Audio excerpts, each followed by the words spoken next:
and welcome to the regular edition of Biddle for Saturday, March 14th, 2020. How's everybody doing? Good. Excellent. Good. I have toilet paper. You got toilet paper. Okay. That's Auntie knows how to use it. Oh, Yes, wow. that's true. Well, besides that, we are officially open for business. Lights on. Lights on. We're ready to go. Amen. So we had the Biddle Europe edition earlier, and we had so many awesome people on there. But Eric Dubois stopped by from Arco Linux, and he listened to everybody's feedback, and he gave his thoughts on MX and what it's about and where it's going. So if you haven't seen that, you should tune in and watch that. But we're going to get everybody's thoughts here about it. So if you kind of, seen that one and you don't want to listen to this, well, I'm sorry. You're going to have to listen to it again. Or come back later. Come back later. Well, okay. So normally on the Biddle Europe, I try not to do like a big distro challenge section because we do it here on this show. And I try to leave Biddle Europe for more of talking and everything. But when you have the chance and the opportunity to talk to the developer, it's good to have them on regardless of which one it is. So, all right. We are going to start with you, Eris. I know you went earlier, but tell us your experience with Arco Linux. I tried using Arco Linux B, Plasma, GNOME, Mate, and Mate, and I think Qtout I tried. I was only able to install GNOME and Mate. It kept crashing the installer. I also tried Arco Linux D and the regular Arco Linux, and those I wasn't able to install. I kept getting an error with Python.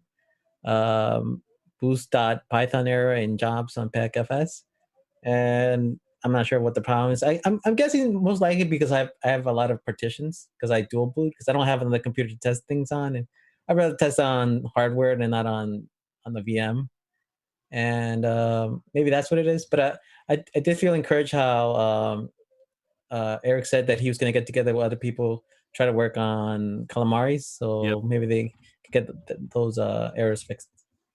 So did the error happen the same time each time?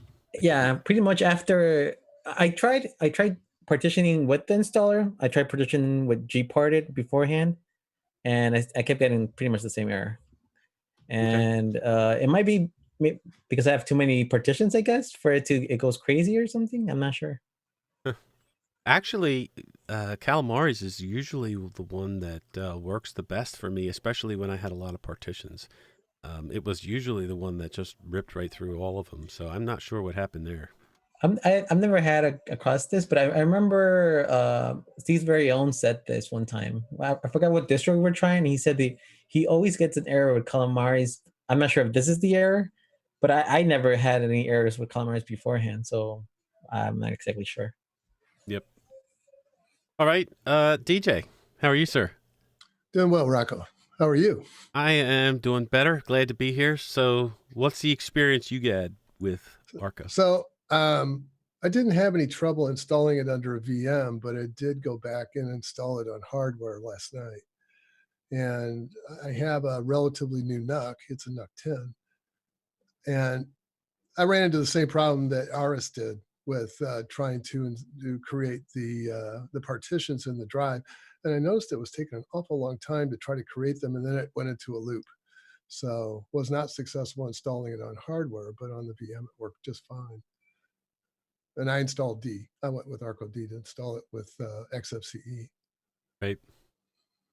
And you've never had that experience of the installers failing like that? Well, this machine is so new. If there's kernels under 5.3, it doesn't work with them. But it should have worked.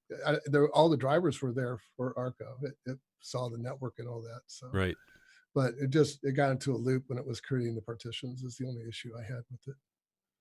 Okay. And it couldn't go any further, of course. Right. Yeah. Obviously. Yeah. Right. Yeah. What are you gonna do? All right. Derek, how are you? Oh, I'm doing good, Rocco. How are you doing? Excellent. What's your experience with Arco this week? Well, I started off in a virtual machine, and I manually partitioned. So I heard about the partitioning issues where sometimes the boot flags weren't being passed. So I manually did it myself. Had no troubles in the virtual machine, so I proceeded to wipe my computer clean and try it on bare metal. It's on my desktop. I messed around with the tweak tool and figured out all the different things that you can do with that, like changing Neo Fetch configuration and the grub configuration with different backgrounds and stuff like that. I also made my own ISO. It's about 4 gigs in size, and installed it on a virtual machine. It took a little bit of getting used to because the fact that when you're reading the instructions, they're not saying that you have to install Arco onto a computer first to be able to install be able to make the ISO to be able to do any of the work. But after I got that part done and tried it out on a virtual machine, it was great. I had all the apps that I selected on the package configuration and had a fully working system. Messed around with both. So I've installed Cinnamon, I've installed GNOME, and I've installed XFCE, and they all have been running pretty smoothly for me. Well, that was what I was going to ask you. Any performance, good or bad, compared to other distros? Well, there's you have access to the actual Arch repos, so you don't have to monkey around with like if you're going to do the Zen kernel, you don't have to build it like you would on Manjaro. You can actually just install the kernel directly from the Arch repo. So that was a little bit better for me, and all in all, the performance has been great. Very nice. Awesome. All right, Tony, sir. How are you again? I'm fine, thanks, Rocco. And you? I'm excellent. Thank you for staying up late again with us. You're welcome. No problem. All right, Arco.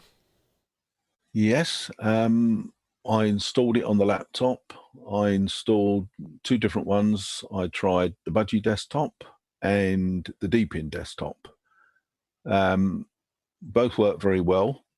Didn't give any problems really worth mentioning. They seem to run quite well. Decided to try them on the desktop. Then I ran into a few problems.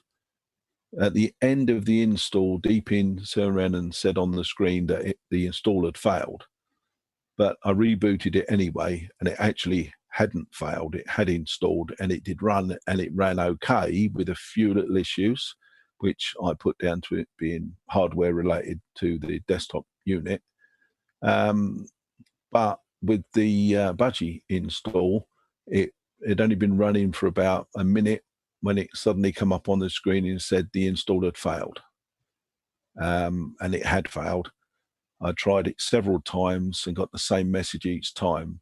Again, I can only assume it's a hardware issue. I have no idea why it would not install. But as far as the laptop's concerned, I thought they were pretty good, but I don't know why the desktop had a problem, but it just did. Right. Yeah, what are you going to do? But your experience on the laptops were good. It was, yes. Okay. All right, Chris.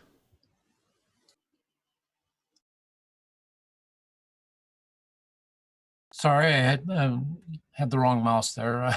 Oh, good. Well, I'm using the Plasma version of the full version. Other than it installing everything, which I was not really expecting, I have like about 4 different terminals and 7 different browsers and stuff like that. And the start menu is a little bit cluttered. with all the icons for the various categories and the start items, the launch items. But other than that, I'm really impressed with how well this is working on my single core 1.8 gigahertz laptop with 2 gigabytes. And I was running a Zoom meeting last night off this laptop with absolutely no issues whatsoever. And so I was really, really impressed with that. Other than getting used to a rolling release, which really isn't a huge step, I'm really impressed with it. I might even consider it as an alternative to my default distro. So Excellent. Well, that's good to hear, the performance on a lower spec system, and always good to get some use out of those. Is it a 32-bit or is it 64? 64. Okay. Yeah. Gotcha. All right. Well, Peter. Hello, Eric. Hello. Rocco, turn away, because Eric, I'm not drinking Corona, so everything's good. On that note, I have not had a chance to try Arco because I've been very busy with the food bank and also with church decisions regarding the whole virus. So my week's been taken up. Is there anything like special prep at the food bank and all that? The food bank, we've got a unique problem in that we want to keep our pantries open, but we want to sanitize between clients, and we don't have enough sanitizer and wipes. So we've actually asked the mayor and other people for help. Peter, there is I didn't realize we're supposed to be talking about Arco Linux, but there's a really easy way to make hand sanitizer. Oh, I get that. And you've got that part of it? Okay, because you can't get it, but if you get yeah. I was answering Eric's question. So yeah, absolutely. Well, I did try Arco a year or so ago when Big Daddy did it then, and I enjoyed it at the time. So hopefully I can try it for next week. All right, that's why we do 2 weeks, right? Yeah. Okay, Dan Kelly. How are you, sir? I am fine. Good to hear. I have a mixed bag of Arco Linux. I went and grabbed the Budgie and the Cinnamon builds to play with them at first. And I absolutely love the fact that you get the G parted with the calamaris right there. So you can take your disk and put in your boot and your home partitions and all that stuff. And it made it really nice. Now, when I ran the Cinnamon in a virtual machine, it seemed to work just fine, and I was happy with it. When I went to do the Budgie installed, but I had the weirdest experience with the Budgie, because after I logged in, it'll let you go through the login screen, but let's say you want to do sudo pacman and try and install something. I could put sudo in, then I go P, A, and for an A, I got a Q, and then for a C, I got a comma. Well, that sounds like fun. Yeah, it's like the keys on the keyboard were all mixed up once it had installed and you logged in. And I don't know what caused it. I checked the hash. I went and got another copy, and it did the exact same thing. And then when you wanted to update and it wants you to authenticate, well, it won't let you authenticate because the keys are all screwed up. Did you happen to check your key map and to see what was selected? No, I didn't get any key mapping, really. I assume out of the box, the keys are supposed to be what they're. Well, yeah, supposed to, but obviously it wasn't. But yeah, if you were to go under region and language, I think would be probably what you're looking for. Yeah, because there's input sources. And then from there, like for me, I have English US, but obviously something must have gotten messed up. It's just a normal USB keyboard, or? Yeah, it's just a normal USB keyboard. And I selected the normal keyboard on the install. So, Yeah, it either thinks it's the wrong keyboard with the number of keys that are on there, that it's just mapping them wrong, or maybe it thinks it's a different input type. Well, here's the thing. When you go to initially log in to get into the distro, it'll let you do that just fine. But to use your password to do anything else, and I use the same one for the test distro to log in as to sudo anything. If you switched to a TTY, so you did Control Alt and then like F4 or something, I wonder if in there, if you typed anything, and the terminal, it's a mess. Yeah. Okay. You don't get anywhere in the terminal. But I did put the Cinnamon one on real hardware. Okay. Because I wanted to continue playing with it. Did you take notes, Dan? I took a few. We got past the Budgie Cinnamon thing. Updates like 280 right off the bat from a fresh install. I kind of thought that was like, wow, half the distro's missing. That's just the nature of Arch. Now, like Chris was saying, he got everything in one in his package when he downloaded. I don't know if you realize this, but there's little arrows when it gives you the big long list of things that you can choose from to install. You get the box and a little arrow. If you turn that arrow, it actually opens up all the other boxes under that category, and you can choose just one web browser instead of getting all of them. I kind of was wanting to put the entire thing on there and then pare it down from there.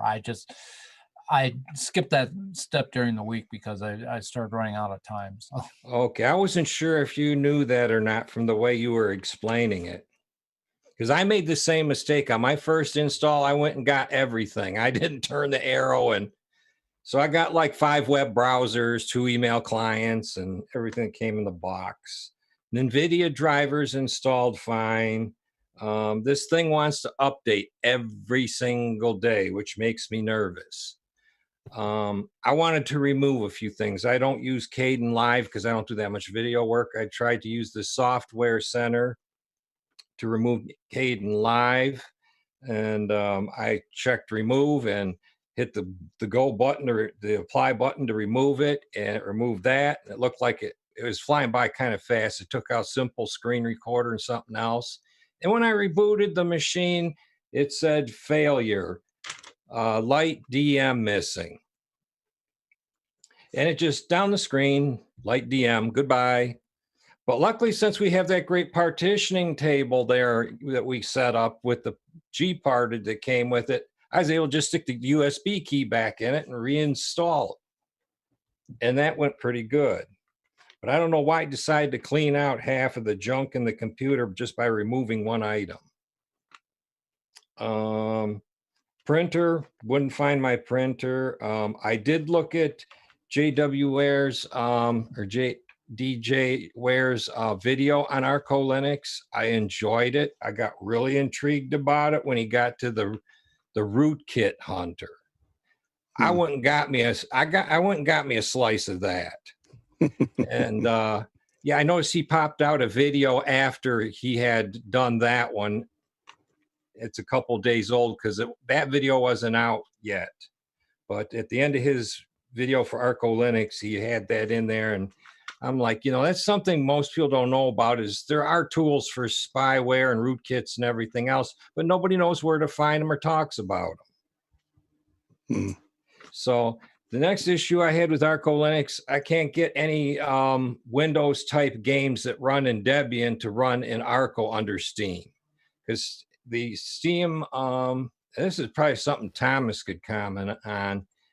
The Steam that Arco gives you puts your Windows games in the local directory under shared local, Steam and common and everything else, where on the Debian machine, it puts it in .steam, and down even a few more layers into Steam apps and all that other stuff. It puts them all in a completely different place. So the native Linux games will run on Arco Linux, but the Windows games that normally would run under Steam won't do it in Arco Linux for some reason. I can't get it to work. Where did you get the Steam client? Did you get that from the repositories, or did you download it from some website? What did you do? I got it from the I got it from the Pac-Man repository. Okay. I'm not familiar with the Arch version. I imagine it should work the same way. But like I said, I've not used it. I would go into Steam settings and somewhere in your under library, I think there is a setting that sets where the games are downloaded to. It should be somewhere under Steam settings.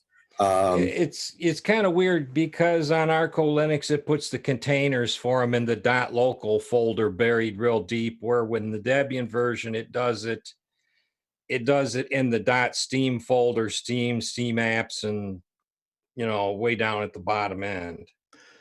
Well, that's an interesting point you bring that up. We talked to Eric earlier on the Europe edition, and I had asked, what's an area of focus that you don't have much coverage in? And he said gaming specifically.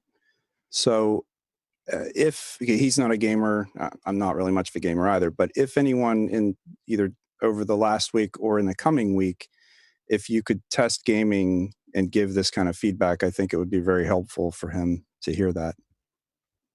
Well, I just tried Euro Truck Simulator while you guys were talking, and it loaded it up just fine for me. It will work fine because it's a Linux native game. Try a Windows only game. Okay, hold on. Okay. All right. Well, then that's something then maybe in the coming week, like I said, if folks are gaming and would like to give that kind of feedback, Eric specifically said that would be helpful. So just as a general statement for everyone. I kind of heard that on the Europe edition, and I'm like, because he brought that up, I particularly focused more attention up until we got on the air now onto seeing how many games I could get working on Arco Linux and give you this feedback. Great. Well, he'll appreciate that then. Absolutely. Did you have any other thoughts, Dan? No, I think I consumed enough of your time. Nah, we love it. You always find things. That's the whole point of this. So I try to. You do a great job. Even if they're uncommon. Hey, sometimes those are the best ones to find because, I'm the same way, Dan. I always find the weird stuff. All right, Paul, good to see you, sir. Yeah, you too. Yeah, I tried Arco. It's a great distro. I was already doing the Arch ISO, so I jumped all the way to Carly 5. The only thing I couldn't get working was having Yay installed on here by default. That's coming in Carly 6, he said, which it'll be coming out soon. But yeah, I love everything. His videos are very informative. I've watched a bunch of them already. So yeah, great work. Yeah, that is a great thing about what he's done is that it's not just all the stuff with the distro, but the videos and documentation, and they're not just Arco specific. It's videos on everything. Right. In fact, the one I was building is not Arco. I'm building straight Arch. Oh, okay. The Arch ISO, not the Carly, but I was following a lot of his directions. Got it. All right, very nice. Ray, welcome to Biddle. How are you? Yeah, welcome. Oh, you're muted. We will. Can you unmute him? I'm unmuted. You there we go. Try it now, you're good, Ray. Maybe your microphone's muted on your computer. Yeah. That's right, okay. You work on the audio, and we'll come back to you, Ray. All right, Colin, how are you, sir? I'm very well, thank you, Rocco. Been a little bit all over the place this week with Arco Linux. So I tried the Arco Linux B and to create my own ISO. Really?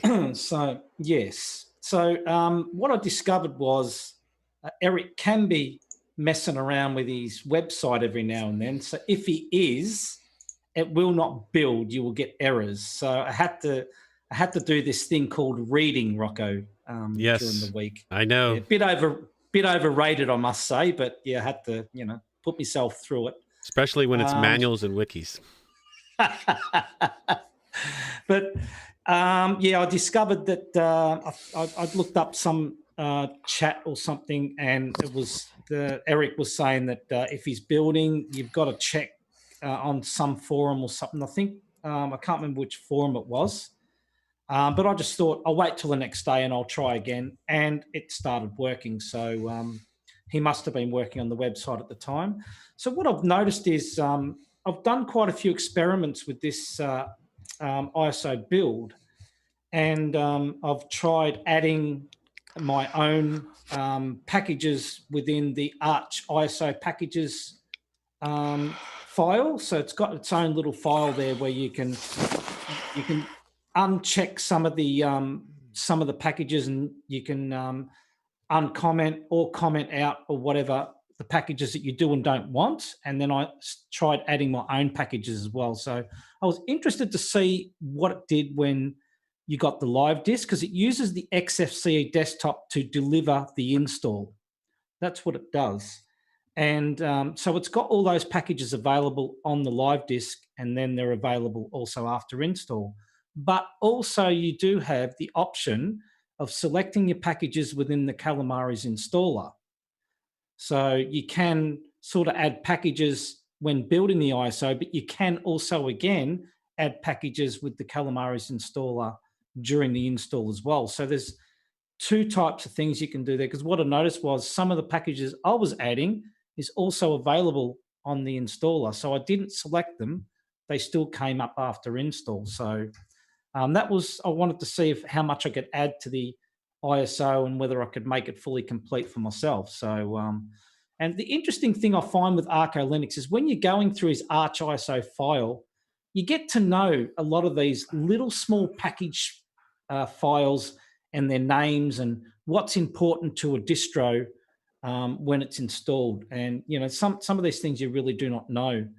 So it's quite interesting to find out those things. So I've had a successful build of GNOME desktop. I've done the GNOME one, and that's running quite well. And I've put it on two different computers, and it's worked quite well on both. So, and I've tried building on two different computers as well. Seems to work all right. So it's not a bad way of building your own ISO if you really want to. I was a bit confused about the way it worked at first, but then all you got to do is run his git clone thing, and then away you go. So it's quite simple to do, really, to build the ISO. So well, that's his idea, actually, Colin, of making it usable so that people can learn how to do all this stuff. And I think it's awesome, dude. Yeah, I thought it was good too, because I've got an ISO that I can, and the beauty of it is you've got the Calamares installer, which is what I like. I do not trust myself to install on my main system with a command line interface. I would probably delete all my stuff. My brain doesn't use, I can use the command line installer, and I'm confident if it's something that I don't have my precious available files and so forth on. But if I do have those precious ones on a different disk and I go and delete all that stuff, then I'd be pretty disappointed. So I do like the graphical installer to install, and the Calamares does quite a good job at that. And I like the way he's tweaked Calamares as well. Just like Dan said, it's got the G parted there to slice up your disks. Add the boot ESP before you go, because that always seems to be a problem in different versions of Calamares. Some of them you don't have to work the boot ESP. Some of them you do. And I don't know whether it depends on the version or not. So hopefully Calamares is catching up there. But yeah, he's done a nice little job of tweaking Calamares. He's done an excellent job there. Gives you so much choice of what to install. So I'm quite impressed with it. Forgive me if I don't remember you saying it, but what did you finally install? What DE did you install? Yeah, I installed, I tried Cinnamon, and then I tried the GNOME desktop. So I'm currently on the GNOME desktop at the moment, and that's all up to date. And geez, I tell you what, GNOME, the latest release, wow, it's running and looking really nice, I must say. So that's coming from Colin Brash, everybody. I'm just letting you know that he said GNOME is really looking nice. Throwing it out like there. GNOME. I like GNOME. All right, thank you, Colin. No worries. Ray, did you get your audio working? Yes. Can you hear me now? You are a little low, but we can hear you at least, so that's a plus. Okay. Thank you. Well, my name is Ray. I'm from the Arco core team, so I'm a little biased here, but I just wanted to participate and see you guys. Welcome to you all.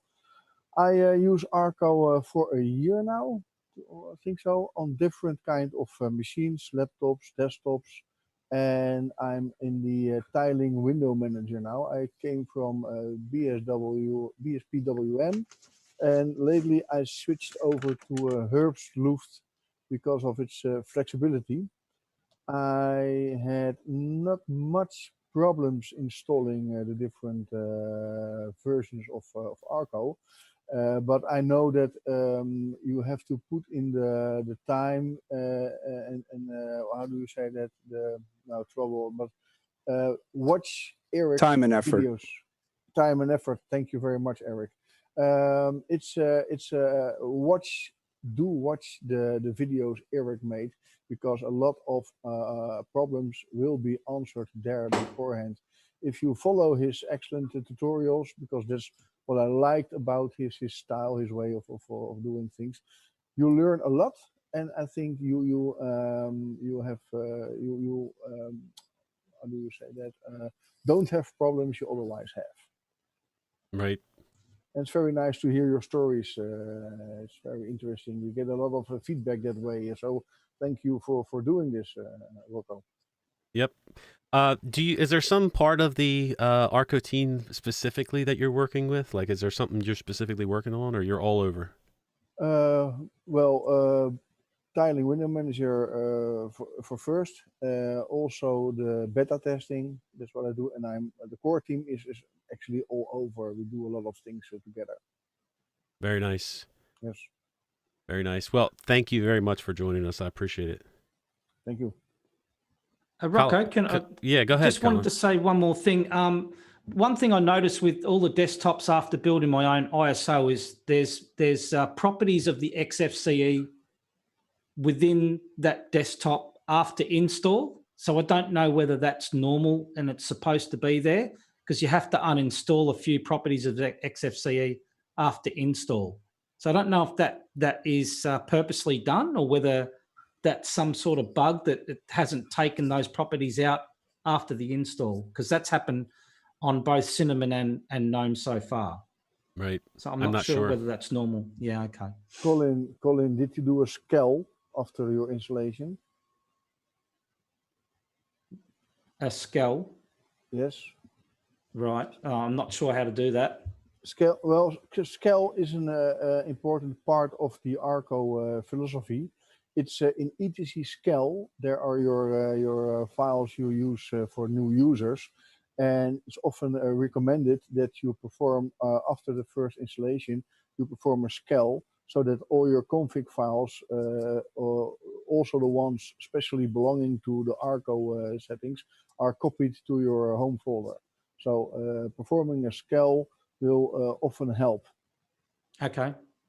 Is there a video that Eric has produced or on how to do that? Yes, he made some 12. You made some 1200 or so. Okay. So there will be one, especially when you look for Arco D or Arco B or Arco Linux or all the window managers, how you install them. It's all there. I don't remember seeing that within the write-up that he had on the website about installing the Arco Linux B. So I don't know, maybe I've missed it. I'm not sure, but I'll certainly look up his video and see what happens after install. Thanks. Yes, maybe worth a while. I think so. Yeah. Yep. All right, Barbara. Okay. First thing I did, I always like to see how it runs basically with the on a USB. So just for fun, before I tried it on a different type of system, I took my MacBook Pro. No, I didn't install it on there, but I booted it up, and it actually did. I was surprised, because sometimes Macs get real persnickety and kind of cranky. But it did boot it right up. And unfortunately, because it's a Retina display, all the letters and all the words and stuff are like teeny tiny. Get out your magnifying glass. But that actually, I was very surprised that it did get that far. The Wi-Fi didn't work, and I kind of expected that. So then just out of more fun, because I like to do these things, and I'm not much of a distro hopper, everybody knows, I took the same USB and I booted up my ThinkPad 420, which has 16 gig of RAM and tons of disk space and blah, blah, blah. And everything, it probably would have installed perfectly, but the problem it has is whenever you move your cursor anywhere on any window, any dialog box, you get screen tearing. Basically, that's what it is. You get just gobbledygook going across lines and whatever. Looks almost like a test pattern, but not quite. And I was saying that earlier before we started tonight, and Rocco said it could be an issue with screen driver, but sounds like a video driver issue. Bob. Yeah, video driver. Sorry, video driver. But it's a T420 ThinkPad. It's old, but I haven't had that happen with it before on any distro. So that's what kept me from installing it on there, because I figured if that was going to be a problem, it was going to, as in general, if I've had something like that happen, it happens even once it's installed. But you did say that it booted up on the Mac. Booted up on the Mac perfectly. All I really would have had to do was go in and change the font sizes. And it would, and I'm sure I could have gotten the network going. I could have gotten the Wi-Fi card going. But yeah, I was surprised. That was just one of those fluky things. I do that sometimes. That I'll try it on my Mac and see how it goes, just to see if it works. It probably would have been fine on my MacBook Air, because that's not a Retina display. Right. But I didn't want to mess it up. So, no worries, Barb. No worries. Yeah. So that's what I found. And I liked, one of the things I really liked was that you had Gparted was separate from the actual installer. That to me makes life much easier. And if somebody's just getting into, they're first using Arco Linux and they really don't know that much about disk partitions and stuff, I think that would probably really help them and say, oh, I can install it anyway. I don't have to do the other. Instead of having it pop up in the middle of the installation. Yep. Yeah, so that I thought was really, really good, but I couldn't get much farther than that. Well, thank you, Barbara. You're welcome. Thomas, were you able to take yourself away from Draugr OS for a while and give Arco a try? Only for like 5 or 10 minutes. I tried to install Arco in a virtual machine, and I think I was using Arco D, the one where we have all that super configurability, but you don't have to build your own ISO or anything. The installation process went okay, but failed. I don't know off the top of my head what exactly failed. I think Calamares said something about it couldn't download a package or packages, but I know for a fact it had internet access in said VM. I was just using the default network setting in VirtualBox. So I don't know if the website was just doing something at the time, or Arco had a connection to some sort of virtual local area network, but didn't have wide area network access. I don't know. I unfortunately was not able to give it enough time to debug that, because I had to deal with UEFI issues with Draugr OS. Well, didn't you write an article about dealing with UEFI once? Yes, I did, but this was a completely different issue. Okay. The issue I had was I was building the kernel myself. So this was kernel 5.6 RC5. Yeah. And it was refusing to boot, period, on anything UEFI. So I tested this on an old MacBook Pro, my personal laptop, in a virtual machine. Wasn't booting at all.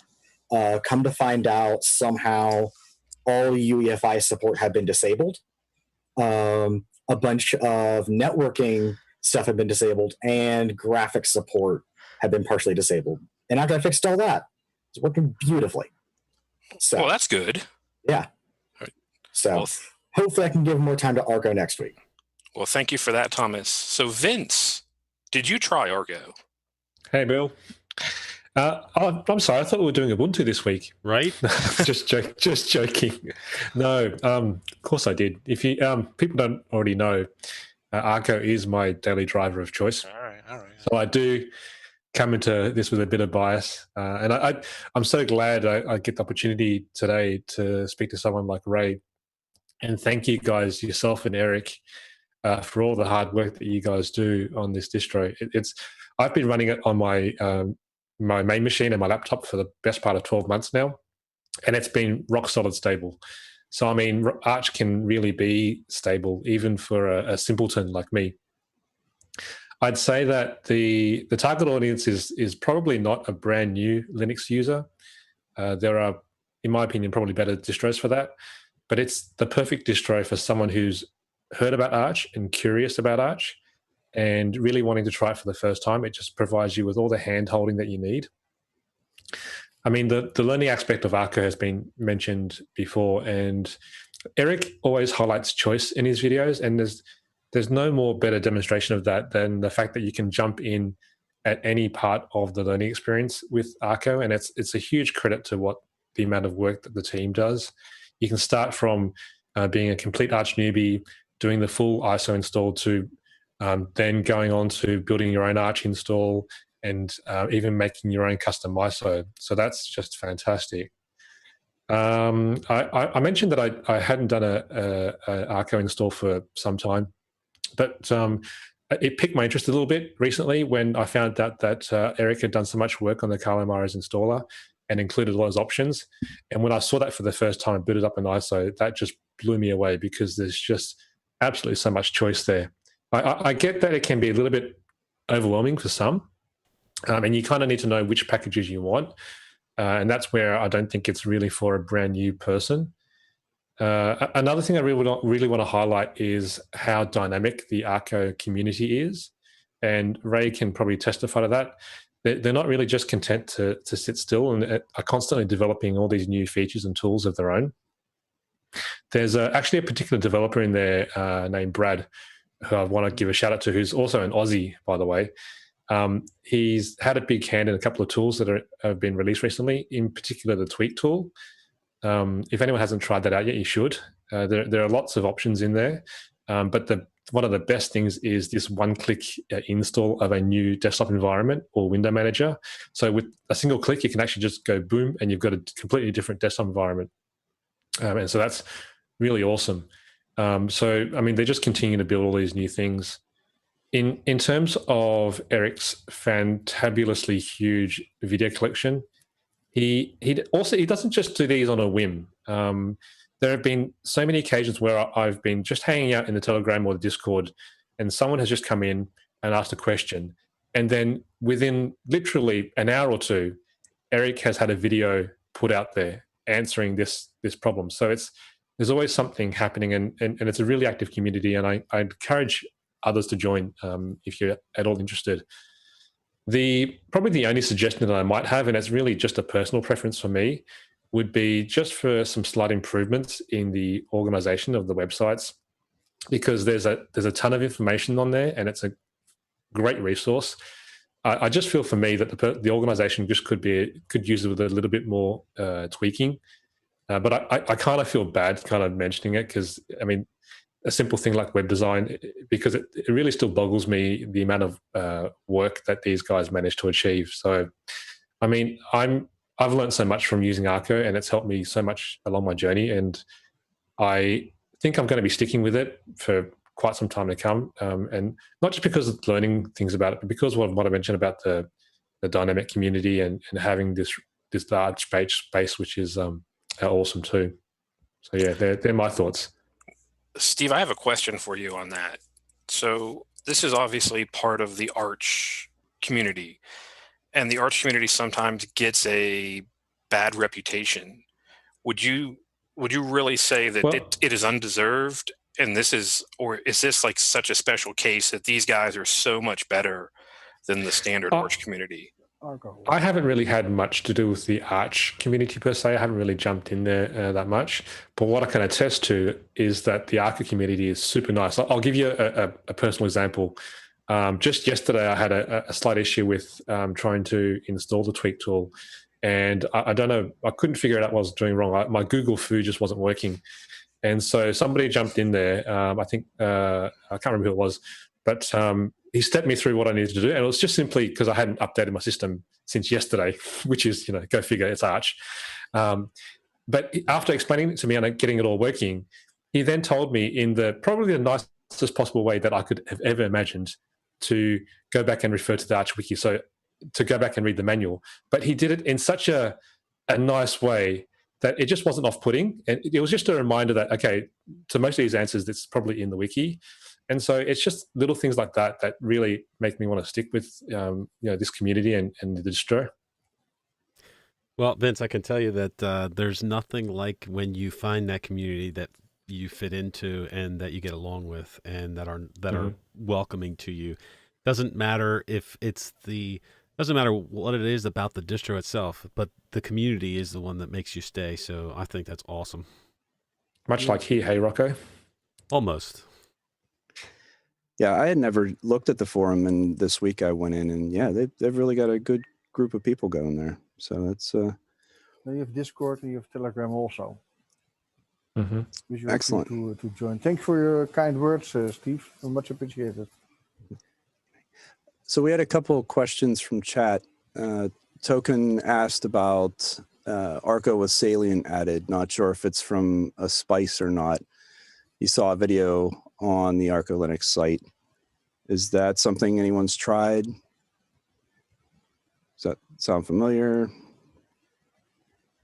I was watching the video the other morning. I didn't get through it. While I was getting ready for work. But it's out there. It's how I guess you can combine the two. Yes, can I elaborate on that? Yes, please. Salient is chosen to demonstrate that you can put all of the Arco stuff, spicing, interfacing, how do you want to call it, on any Linux.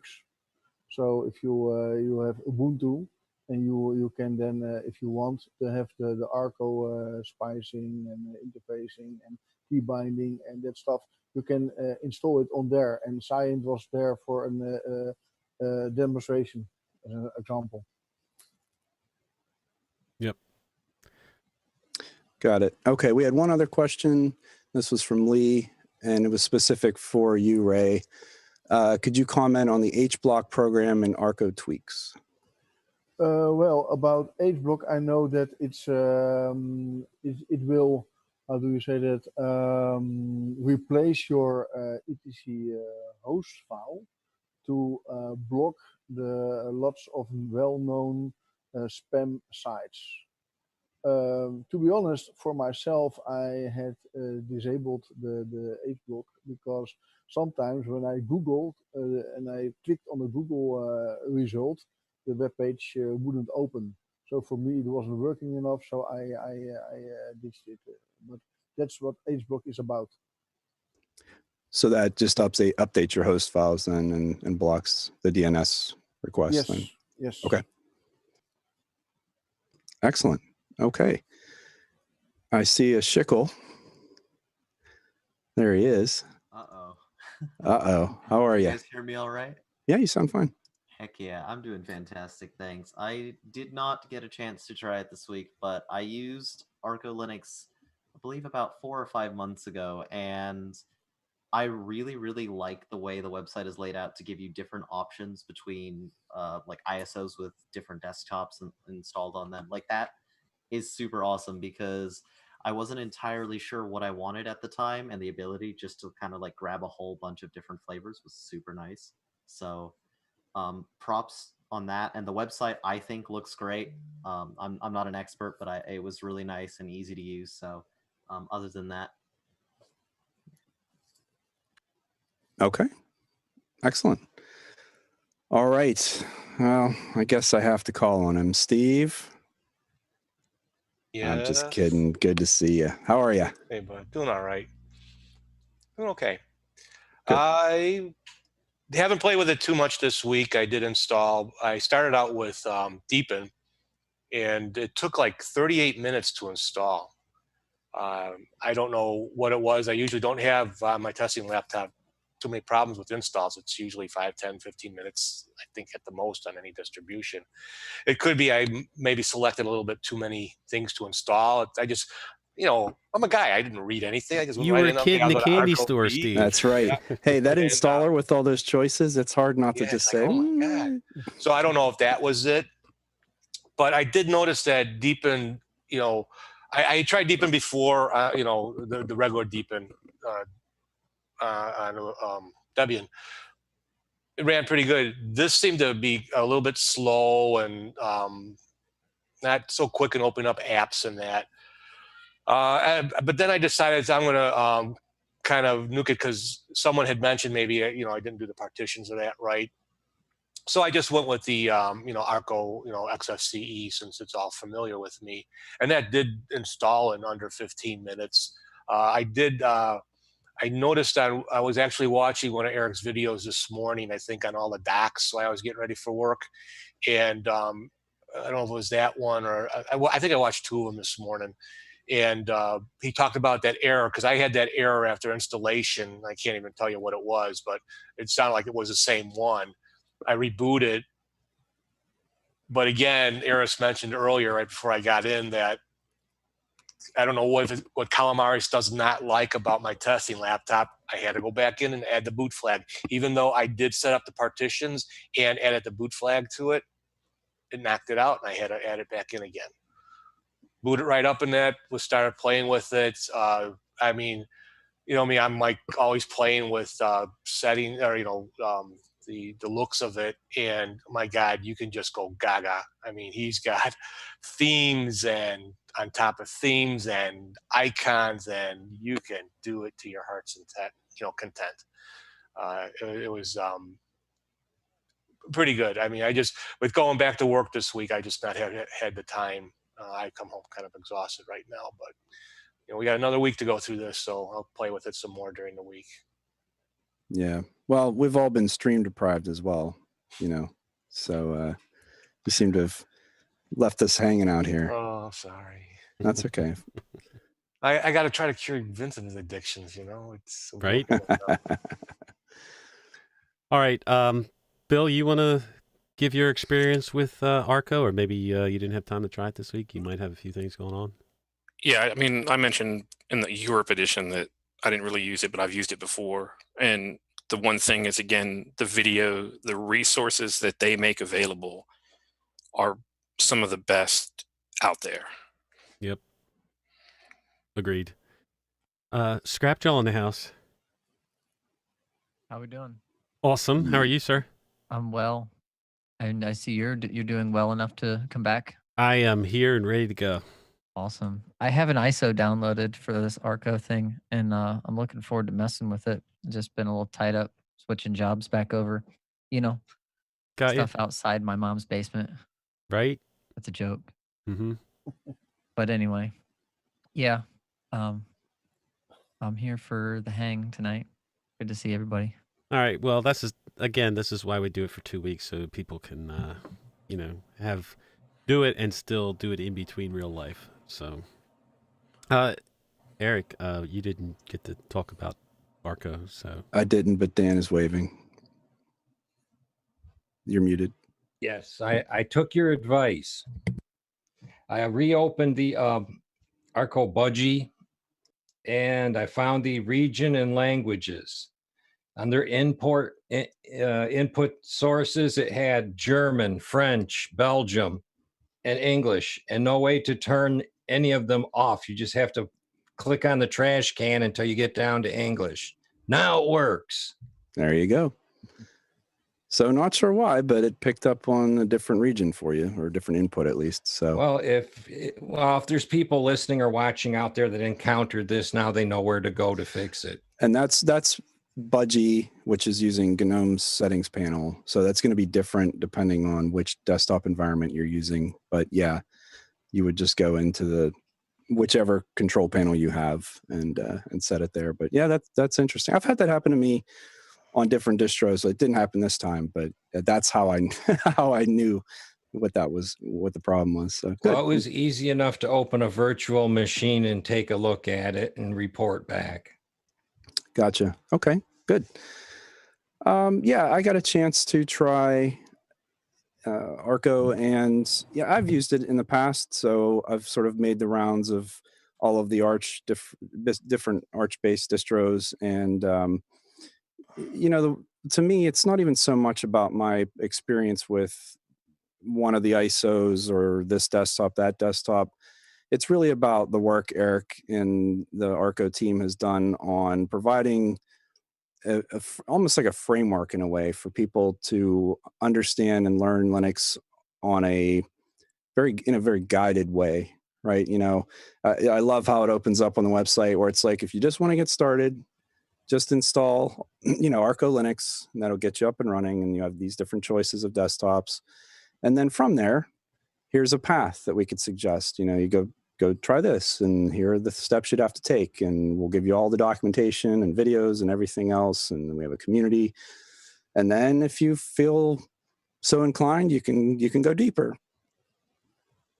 You can start with a command line install and really put all the pieces together. Then you can spin your own ISO. So I love the idea that it's not just another distro in the sense that it's packaged and given to you, although that does exist, but that you can use this as just a means to follow through and learn, and not just from a single wiki page or something like that, but through this very guided, it's almost like a curriculum in a way, of how to use Linux. And obviously this is specific to Arch, but so much of it, because Linux is very similar, across different bases, different distros, it's applicable in many different cases. So if I think if someone were to come to me and say, I don't know much about Linux, but I'd like to learn more, whether it's for personal, enrichment, or I need to know for a job or something like that, I would probably say, you should check out Arco Linux.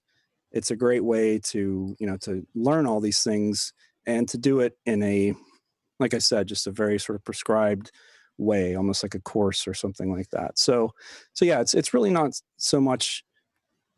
I mean, for me, it's Arch. I mean, I know Arch and I use Arch, and so the benefit for me isn't that fully packaged system. The benefit is understanding these pieces of it, how they relate together, how to build it, and ultimately really how to control your system. And it's, what can you say? It's like a service to the community. It's everything. I think the path he's taken, it's just very interesting. I'm glad I got a chance to talk to him on the Europe edition, because that's really what I wanted to convey. Was it's so much more than you put together a distro. You've given people knowledge and tools to expand their own capabilities and learn something. And I don't know how you value that, right? It's like I said, it's not just a normal distro review for me from that perspective. So yep, agreed. I did install it on the test machine, and the only issue that I had with running it, using it, was after the first initial install, the first update, it hung for it hung indefinitely, so around 80% or something like that. And then I let it sit there for probably a couple hours, and then said it's obviously not going to do anything. So I rebooted, came back in, updated again. It was fine. So I enjoyed the time this week with it, and been using the XFCE and the OpenBox, which I'm not a big OpenBox guy, but I've been enjoying not only trying to use Arco, but trying to use OpenBox from somebody who's not. You got that machine fixed? This is the test machine that was an original of somebody else's, so I was able to grab that and put it in here. The other one is gone. It's scrambled. Yeah, those eggs are scrambled, dude. But Rocco, you can see with something like OpenBox, just because it's so lightweight and I hate to say simple, but if you were doing like a workstation, right, like a production workstation, how what a good experience that would be. So Well, I can see the appeal to something like OpenBox because it's something that just, gets out of your way. There's not a lot of distraction. It's basic. It's if you like that idea, then it's something that a workflow that you probably don't want to live without. Scrap, go ahead. Yeah, OpenBox was one of the things that I ended up using on was it OpenBox or Flux? Fluxbox was one that I had used. It's very similar on the Raspberry Pi. There's a software synth that I use called Sunbox, and I made a synthesizer out of a Raspberry Pi that was very portable. And you needed a GUI to at least get around and launch the synthesizer, or to do some diagnostic things. And if I wanted to swap files around or something, I wanted something basic on there, and I ended up using that. It was really good for that kind of thing. So if you have like a single use machine and you just need a GUI and you need some way to get around in it, that's perfect. Thomas, do you have your hand up? I think he just stepped away. So we're just going to lower his Peter hand does. Yeah. And act like it wasn't there. Peter, go ahead. So I just want to confirm, since my go earlier, Arco is now installed on my laptop. The XFCE version from the regular Arco Linux installed just fine. My only cross fingers was that the laptop is getting old. It's over a decade old now. The NVIDIA driver that it uses is basically defunct. So I try and use the Nouveau a lot. And there was a lot of options for NVIDIA. So I tried not using any of the options and it worked. So it is using Nouveau. Okay, very nice. So thank you for the update, dude. I'll use it during the week and report back next week. Very good. Thomas, Right. we lowered your hand for you. Sorry about that. I just really quickly, I remember something that I wanted to give Arco praise for. So I realized a long time ago, and it came back up last week, very few distros tell you how they build their ISOs. Very few. And Arco, I would imagine, is one of the ones that does, because you build your own ISO in one of their versions. So for providing that documentation on how they build their ISO so you can replicate it yourself, 2 thumbs up already. So just wanted to put that out there for anybody who wants to make an Arch-based distro. Arco's documentation might be super useful for you. Well, and you think of something like if you had a business or something where you had you wanted to build an ISO to deploy and to be able to customize it, create it, and then reuse it like that. And it's very handy. MX I know has an ISO builder as well. So that level of tooling, right? You start to see that where it's again, there's a distro, but then there's all this other thought that goes into it. So Ray, did you have your hand up? Sorry? I thought I saw you waving that you wanted to say. Sorry, no, I was listening. Sorry, thank you. Okay. All right. Anybody else wants to add for Arco Linux this week? All right. That's our take on Arco Linux. Ray, I really appreciate you being here. Thank you for hosting this. Very nice. And you all people, thank you for your opinions, your honest opinions. I really appreciate it. Well, you are welcome to stick around for the second hour. It probably won't be about Arco, but you're welcome to stick around. And if you'd like to join us for next week, you can do that too, because that'll be the final week where we'll give our final thoughts on it. I will be there, but for me now it's 2 a.m. I understand. I think I have to get some sleep. Thank you again, and next week I will join you again if you want. Thank you very much. Awesome. Nice to meet you, Ray. Yes. Thank okay, you, Ray. see you maybe on Thank you, Ray. Discord. Okay, bye-bye. Bye. Thank you. All right. So we do have some stuff to talk about, and Eric wants to bring up something that's going to be non-controversial. But before we get to that, last week I asked these guys to ask you to think of something, one channel, text site, person that has helped you out, whether it's in your Linux journey, whether it's making videos or whatever it may be, helped you out in some way, and we would talk about them and maybe give links to them if you have them and share it with everybody so that everybody can kind of enjoy that.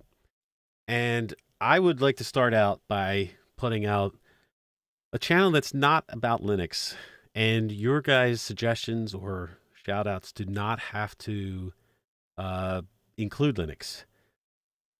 The one channel I want to bring out is Mr. Alex Tech, and he does videos on cameras and tech in general, but a lot of his videos, especially in the last year, have been about DaVinci Resolve and tutorials, transitions, pretty much everything.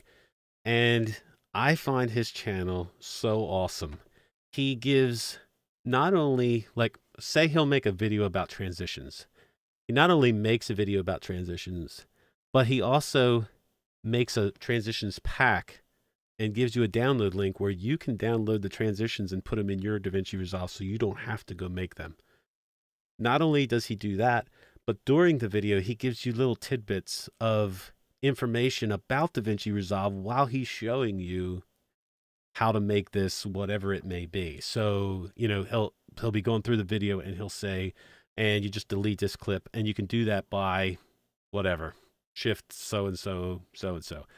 And he will continually do that through the whole video. So the whole video may be 5 minutes, maybe 10 minutes, but it's so packed with information about the subject, and I think it's awesome. So I'm going to put a link in the YouTube chat for Mr. Alex Tech channel. And if you're into DaVinci Resolve, he's a great channel to check out. But I think also you should probably just check him out just because of the way he does his videos and how much he puts into it. So, yeah. So there you go. Yeah. So let's go around the loop and see who's got things they want to shout out at. Much like you, so it's not just general interest, but so there's a channel called Booth Junkie. The guy's named Mike Delgadio, and he's a voiceover artist. With a very good voice. Oh, he's the type of guy that I have to believe he's genuine. I mean, on camera, he just seems like such a personable, just nice guy, right? And so he's taken his time he does reviews of microphone and audio equipment, but the thing that's been really helpful to me is he goes into how he does what he does, and not only the art of doing voice work and how he approaches it, and building a booth in your house, or just how to deal with creating good audio. Specifically what he did was a tutorial series on Reaper and how to use Reaper. He's on a Mac, I think, so it's not Linux specific, but basically how to use the Reaper digital audio workstation for voice work specifically. And he's one of the few people I've found that is, so when you look at DAWs, they're almost always about music production. And that's kind of the problem I've had, is that they're very focus built for that purpose. And when you're doing voice, there's a lot of stuff in there that just is completely irrelevant, and it gets in the way. So Ardor and other DAWs that are out there can be challenging to use because they are so focused on that. Reaper, you can strip down to just being whatever you need. You can take all of that out. And so his series takes you through, and it's like 4 or 5 different videos on just how to set it up and how he uses it. And it helped me understand that process more succinctly than anything I had found to that point.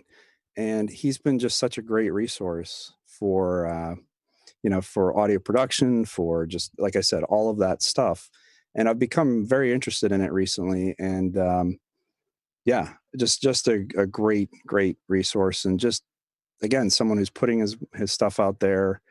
And I just get the sense it's because he wants to share his knowledge. And I really love that approach. The other channel I'll mention along those same lines, but he's a little advanced for me at this point, is Ven from Linux Gamecast. some of the stuff he has out there, and he just continues to put out these tips about how to deal with audio and how to deal with, you know, everything.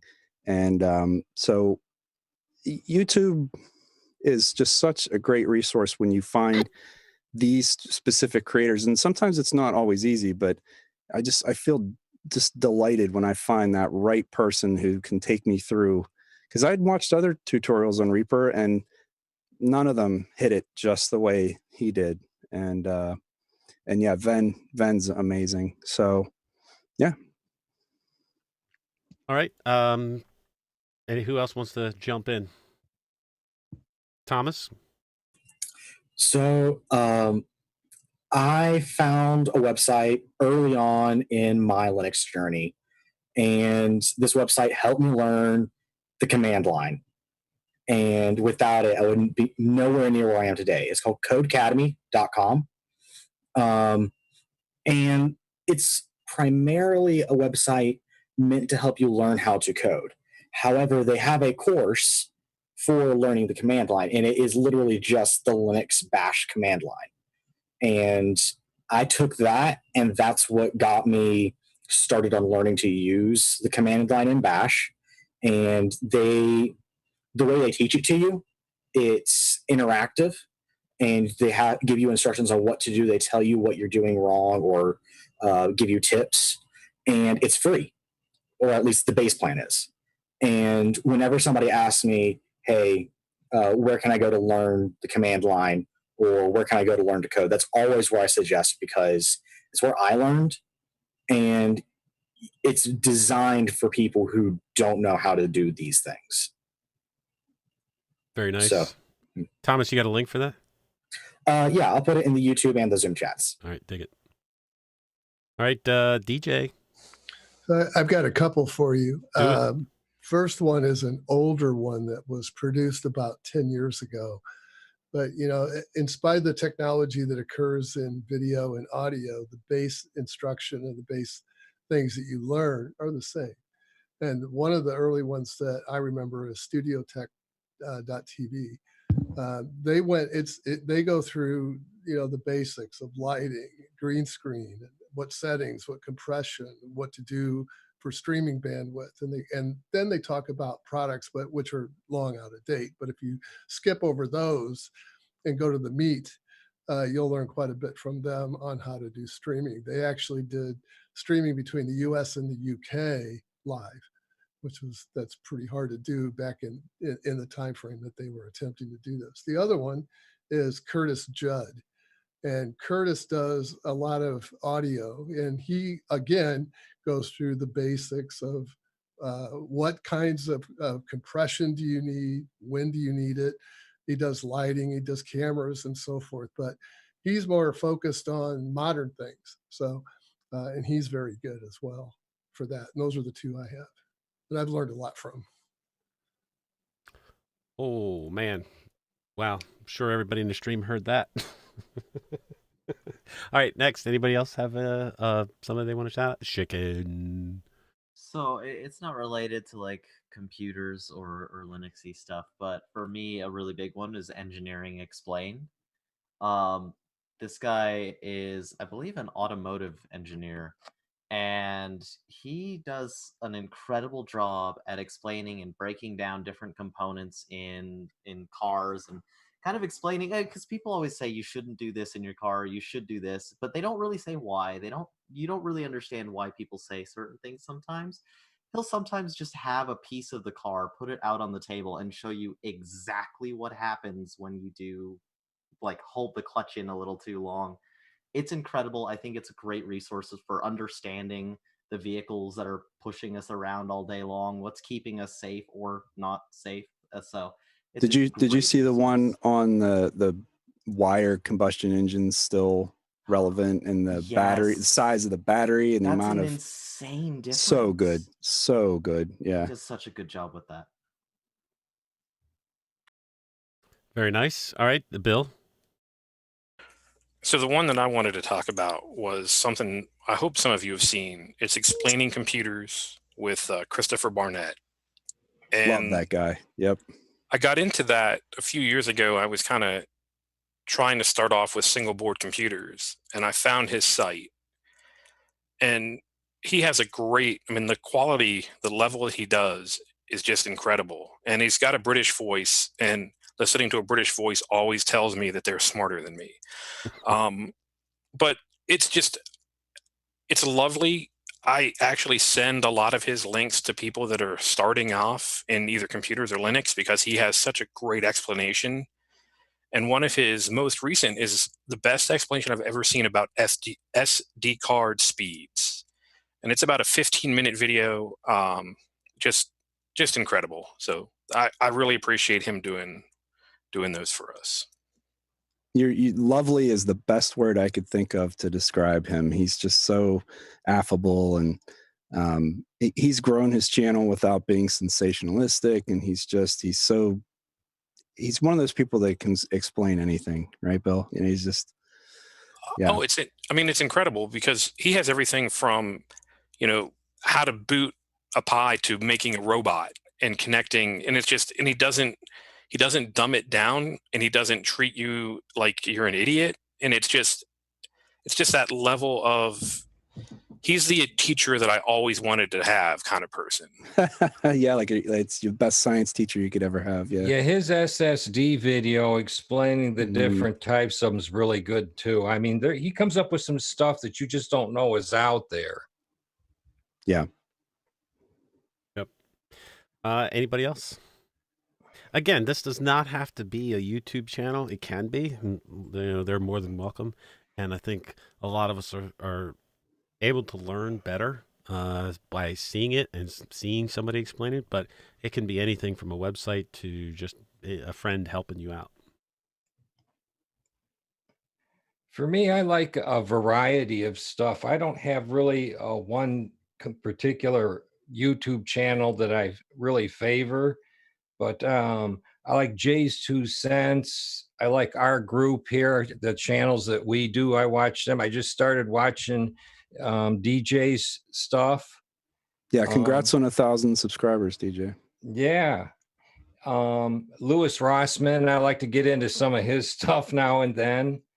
Joe Collins, he's one of my favorite, and I found him when I first started getting into Linux, because he also has the side offshoot with the radio history. Yeah. And I have people in my family that have worked for Capitol Records, so I understand it. And I've bought some of the parts that he recommends that are better than other parts, especially for turntables. So I'm kind of really fond of his channel. I like DistroTube too, although some of the tiling window managers and stuff like that just go right over my head. But I do like his channel. Total OS Today, I like to watch his stuff. I definitely like to watch Zeb Truck, especially on an early morning with a coffee. I like to watch him beat up them caravan conkers. And EB too, I just adore the guy. I mean, he goes and puts games out and everything else in the morning, and it's a fantastic community. Colin, he comes up with some really good videos to where you just want to open up a VM and follow along.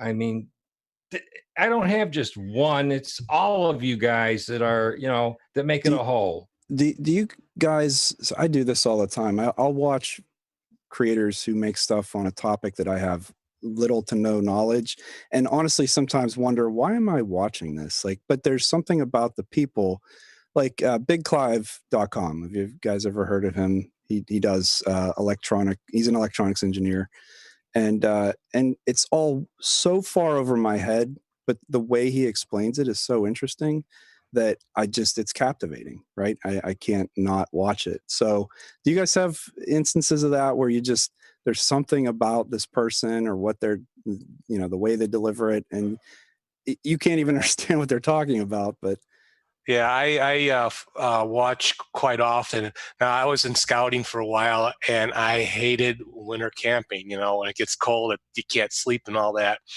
But I've been watching Matthew Posa Adventures. He's a Canadian. He was kind of he acts like a doofus, but it's really cool stuff. He's got this little this collie that goes with him, Monty, and he does these videos where he's out making bushcraft camps and just sleeping out kind of in the snow. And there's another one, young lady, I think it's Alexa Outdoors, another Canadian. It's like, of course, these Canadians love their winters. And she's got I forget, a mixed breed. I forget exactly what the dog is, but his name is Grizzly Bear, but his nickname is Grizz, and the cutest little dog. Just has a ball when they go out, and it's like they'll be out there and it's like minus 10 degrees Celsius or something like that, and it's like they just got a light jacket on, and I'm shivering watching it, but I'm watching it, and it's enticing, and they're passionate about what they like to talk about, and they put it together a pretty good product. Yep, I think the one thing I would add to that is the Bad Voltage podcast. It doesn't matter what they're talking about, dude. I love to listen to that just because of the three personalities on there. It's just a perfect combination of of a really tech guy that's really just by the book, and then you got Jono, and then you got Stuart, and it's like they're an outstanding podcast, and it doesn't matter what they're talking about. It could be nothing I'm interested in. Yes, I still love listening to it. So yeah, Shickle. For me, one of them is Number File. They go kind of extreme with stuff sometimes, and I don't even understand how these things exist, but they do an incredible job, and even if I don't understand it, I'm enjoying it. Dan? I just wanted to give one good shout out to something that just came around lately, and that's the Hardware Addicts. I love that podcast. I hope they keep it up and go places with it. I'm kind of really learning a lot from them. Tell us about this new podcast. The Wendy podcast? Is that yes. Tell us about this Hardware Addicts podcast. Who's this about, and what is it? Wendy pretty much covers cameras. The other guys kind of cover anything else with computers, but they get into the latest stuff that comes out and they tell you things that you normally wouldn't think about it. Wait, so we know Wendy. Who's the other guys? No one you've ever heard of. No. No. Okay. All right. It's Das Geek and Michael, and the dynamic is that Ryan knows so much about hardware, and so they cover some kind of hardware aspect, and Michael's more on the software side, so he's sort of he's the one that asks. He says he asks the stupid questions, but he asks the questions that maybe you wouldn't know if you weren't into hardware. And then maybe you're afraid to ask. Yeah, exactly. And then Wendy, that to me is the most interesting part, not because the other stuff isn't interesting, but I know so little about photography, and she's taking us through sort of methodically, systematically, what are the types of cameras? So, point and shoots, DSLR, mirrorless, and then, does the sensor matter? So just sort of all of the things about cameras, and it's really such a great mix of all awesome. Yeah, it really is. It's a great pod, and it's bi-weekly, so that's kind of nice too, that it's not most of us have so many podcasts that we're trying to keep up with, and too many. Mm-hmm. Yeah. Barbara. Okay, I actually have two, and neither one of them are related to computers at all, which, according to my little note from last week, that was okay. The first one is one called Marking Our Territory, and it's about this guy and his adventures with his Rhodesian Ridgebacks, and it is hilarious. Maybe I think it's really funny because my dog is half Rhodesian Ridgeback, and she does all those same things. But it's actually really, really interesting how this guy can deal with these two big 70-pound dogs. But that was one thing. Another one is called Generation Y, or Gen Y, and it's true crime. I love true crime. some kind of weird thing with me, but I love true crime. And some of the things you've heard and you've read about, and yet they come up with a lot of cases that I never heard of. And so if you're kind of like a true crime junkie, like I'm a true crime junkie, and you haven't gotten to Gen Y, then I suggest you get to it. It's really good. It really is. Can you put a link to that in the Zoom chat? Sure. My wife is a true crime addict. She would love that. Oh, there's some other ones too. Oh, she's continuously listening to something about true crime. Yeah. There's one called They Walk Among Us, and that one is strictly UK crimes. So it's a nice, it's kind of like, I hate to say it, but nice and refreshing that it's crimes you've never heard of. She would understand what I mean. Yeah. Yeah, I can put both of those. Thank you. Yeah, I appreciate You're welcome. Okay, Eric, real quick, does she like to read? Yes, she does. Okay, Dan. Was it Dan Simon? I believe it was. He used to be a crime reporter for the Baltimore Sun, and he did 2 books. One Homicide a Year on the Killing Streets, which is what NBC based Homicide on, and then the also The Corner, which is what The Wire was based on. And both of those are really excellent true crime books. And I also enjoyed Whitey Bulger by guy up in Boston. She's read that one. I know for sure. Yeah. Cool. Thank you. I have. Oh, sorry. Sorry, Bill. Holly Carr. That was the author I was trying to think of. Go ahead, Colin. Go ahead, Colin. Oh yeah, I was going to say I'm a bit like Dan. I don't really have a particular thing that I watch. I'm pretty much just a random person. But I've found that since I started creating my own YouTube videos, I've found a lot less time to watch a lot of other people's podcasts. Funny how that works, huh? It is, isn't it? And it's a bit of a shame because you just don't find the time, because a lot of my videos involve a lot of research and stuff. So a lot of installing and doing all sorts of things. But one person I did get inspiration from is the same one as Dan, was Joe Collins. Now if you look at the YouTube analytics these days, you know, a 40-minute video is lucky to get like a 6-minute average watch time. And Joe Collins, you know, when you watch his video and the way he explains how to do things in the terminal was one of the best ways of explanations. And my inspiration came from him was to show people the terminal, the Synaptic Package Manager, and the GUIs. So he inspired me to sort of show that extra little piece that he didn't show, because he was mainly a terminal person. So that's where I sort of got my inspiration from, was to show how everything's done so people understand the process from the terminal also to the GUI as well. So yeah, I found a lot of inspiration from him. But what I sometimes like to do is just hit the home page, just see what randomly comes up, and just start watching random videos, because sometimes they can lead to some interesting stuff to watch. So sometimes YouTube. Sorry, I was going to say, sometimes YouTube is good at suggesting things, but sometimes it's not. Yeah. But you just got to pick and choose. One of the things that they've suggested that I really got turned on to is Anton Petrov. He's a guy that is really kind of excited about astronomy, and he does a really good job in reporting on things that are going on up in space. And one of the the Betelgeuse thing with it dimming and stuff like that, he's been all over that, and he does a really good job in explaining what's going on. And I really do like his material. He and Scott Manley are two of them as far as space is concerned that I'll watch any day. So. Well, another podcast that I will listen to, and it's not, a lot of podcasts nowadays are time related. So I'm not a big rerun guy.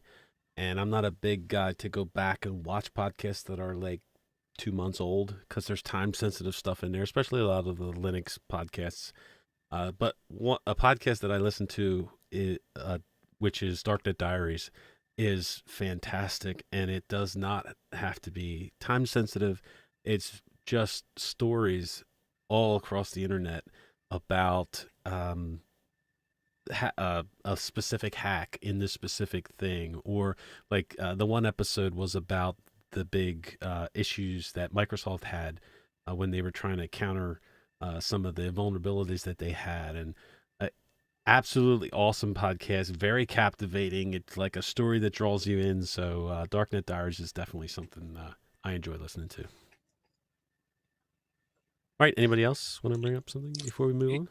Yeah, I've got one real quick. So to capitalize on what you said about Darknet Diaries, Jack Recider's voice is incredible.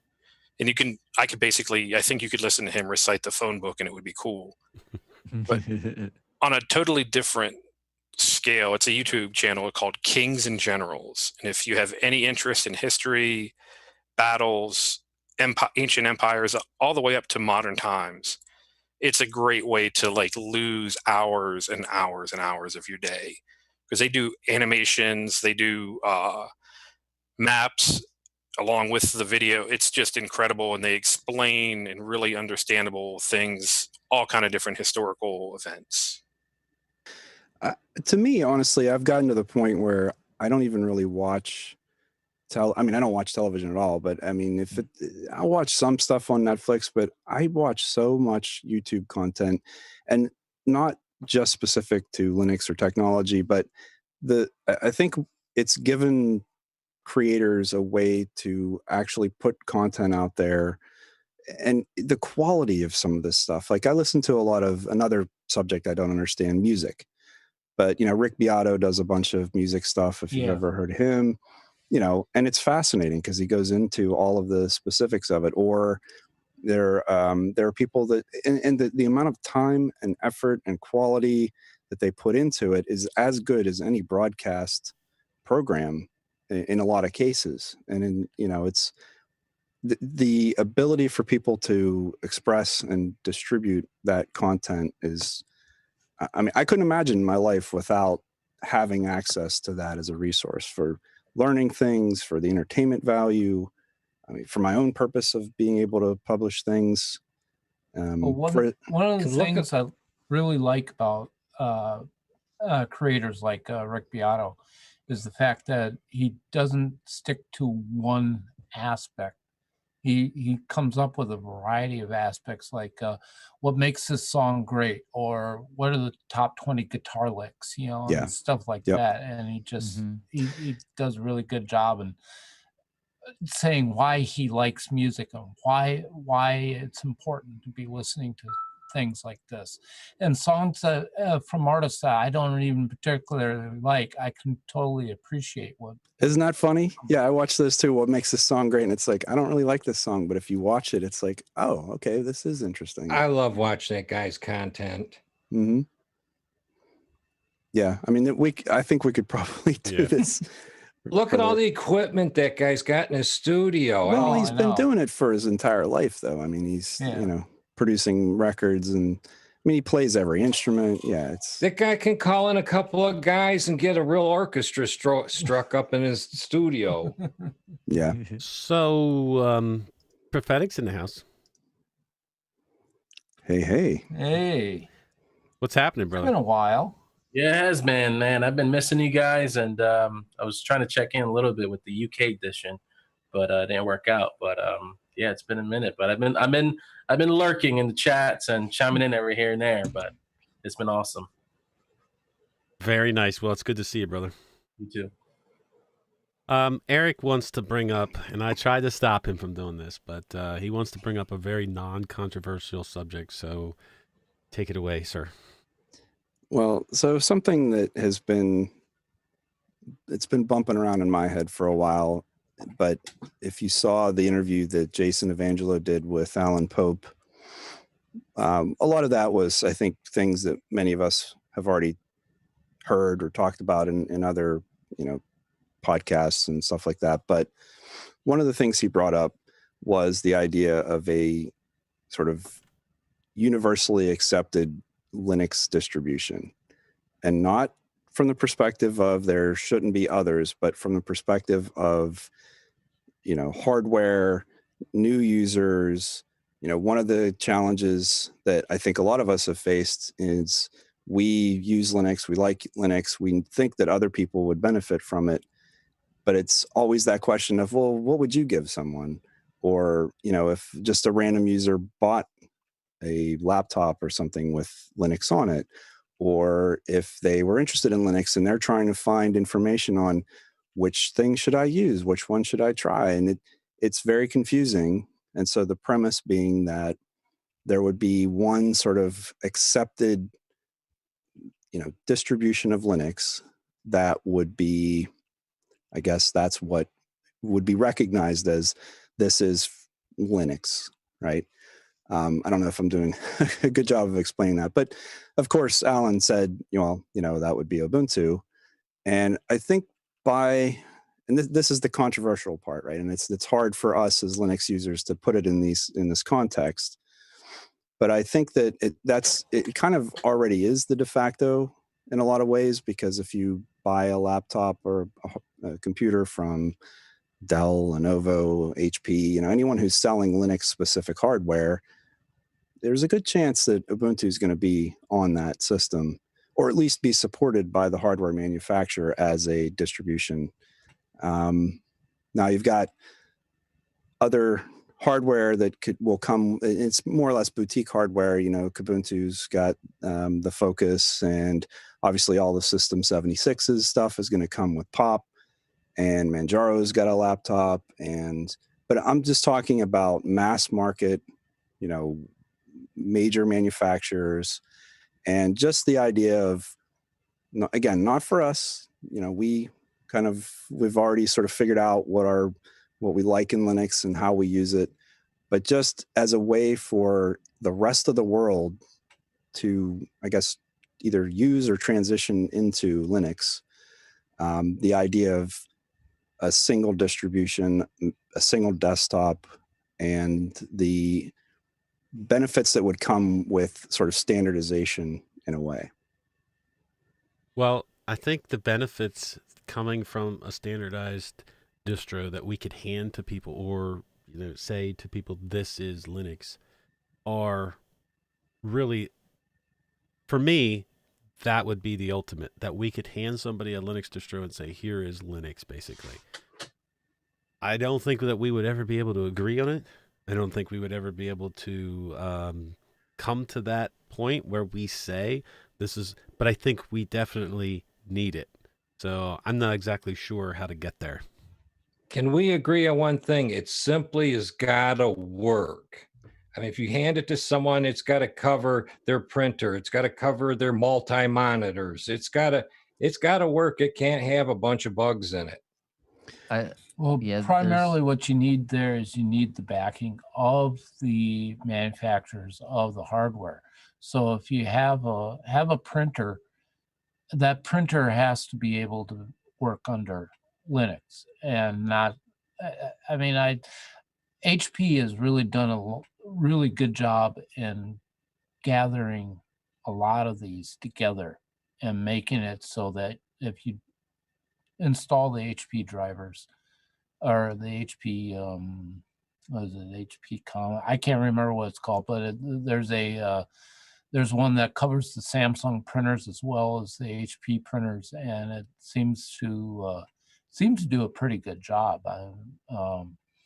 It seems to work with cups pretty well, and that's the primary thing, is the fact that you don't have the support that Windows has or Apple has.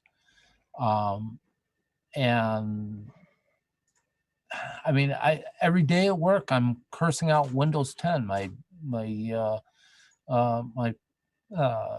guy that has his desk next to mine is keeps getting upset every time I say I hate Windows 10 because it's doing something that I don't want it to do. But I mean, you know, it's what we got to deal with. And But for someone who is used to working with Windows 10 or Apple to move over to Linux, there isn't the support, and that we need the manufacturer hardware support. Yeah, because the minute you give somebody Linux, and the reason I say it's got to work, let's say their somewhat older printer does work with Linux, it dies and they got to get a new one, and they take it home, plug it in, and find out, man, it don't even work. And this disk I got don't even work with Linux. It works with Windows. You know, I think the sad thing is more audio interfaces work right out of the box with Linux than most printers. And Yes, I was using printers as an example, but I mean, yeah, but it's a good example. It really is, because now with audio interfaces, we have USB standards with those codecs and things, and even Focusrite. Focusrite makes some really nice starter stuff, but even if you don't want to use any of their internal routing stuff, because they have a lot of nice little features in there if you have Windows or something. And I haven't pulled out my old Focusrite to see if I can use the mix software in Wine, because sometimes those little apps will work that connect with your stuff, with your peripherals. Like I have a Myonix mouse, and I can use their little RGB tool under Wine, and it still sees my mouse through the USB. But it's like, why is it that weird stuff like that, like niche things like audio interfaces or the RGB on my mouse, can work fine, but these business things that some people still use don't? Because of protocol adoption. Would you, look who's in the house. Would you say though, so we're talking about very specific end user, like this should work, that should work, and Dan's point about it should just work. So one of the challenges, I think, okay, we can look at it from the hardware manufacturer's standpoint. We can look at it from software developers and packaging software and having it available for Linux. All of the different areas where fragmentation is a negative. If you had a unified or a universal or an accepted distribution, then you can focus on all of those things and make them work. Yep. And specifically, again, if you're working with the hardware manufacturers, if the software developers, if everybody was focused on one thing, and I'm saying this as a thought exercise. I'm not advocating and saying that this is what we should do. I'm just need to do. Right? So this is one comment I would make, having lived through 2 times this was attempted. The first was POSIX, where we tried to bring together all of the communities and to create a interoperable version of Unix, which spilled over into Linux. That you still have the benefits of that. And the second thing that happened was the approach that you're describing, where we took a standard Unix and tried to jam it down the throats. And AT&T tried this. They tried to jam it down the throats of everyone else. And what happened was the entire industry splintered. So I think personally that if you look at that model, the successful one was POSIX. And why was POSIX successful? Yes, there were arguments. Yes, there were people battering the table. But the reason why it was successful is it started with a standards-based approach. And then that drove the development into all of the other instances of Unix and later Linux. And that's a more long-lasting approach. The trying to convince everyone that this is the standard Linux, I think, will be a repeat of what happened to AT&T. Just my opinion. So DJ, I was going to ask real quick. So in that scenario, it took a core developers to kind of make assumptions already and then discuss the rest of the standardizations, or did So you mean you're talking about POSIX? POSIX, it was anybody who was involved in the development of Unix, that includes the universities and the corporations, could join that committee and work together for a standard.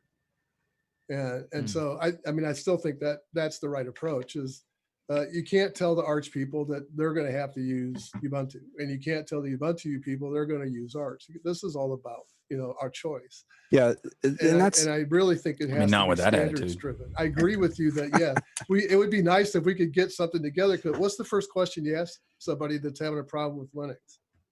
What are you using? Which distro are you using? Right. Which desktop are you using? Which right. Do you have double click or single click? Right. Yeah. Well, we Yeah. obviously know what Are your buttons on the right side or left side? Yeah. Yeah, and I don't think, again, I think if this were to be the case, it's if you have a lot. So this Dell I have, it's not technically supported on Linux, but Dell obviously does work with Linux and with Ubuntu specifically. And so there's a reasonable assumption that if Ubuntu is going to run on a system, then you can move it over. So I'm definitely not saying that there would be some sort of like wholesale everybody has to use one thing. I'm just saying more from like the the perspective of the hardware manufacturers, of software developers. Arch already does all of the let's take a deb package and convert it, right? Everybody who builds software for Linux is building Debian or Ubuntu packages, and other distros are using them. So that I would never want someone to impose that choice on me as a Linux user. But if I was coming from another operating system, to know that there was sort of, because I have to imagine at this point, if you were just a random person and you heard about Linux and you started to investigate what this is, it would be impossible to really understand what it is based on, the way things are right now. But what are we looking at as far as differences right now between, let's say, like Ubuntu, Fedora, Arch? I mean, what makes those distros different from each other? Basically, is your package management. That's what I was thinking. No, it's not. I mean, there's a couple other things too, but I mean, the fact is that each one of them has. GNOME has. I don't like that you're making Plasma. the claim that Linux is fundamentally the same on all systems.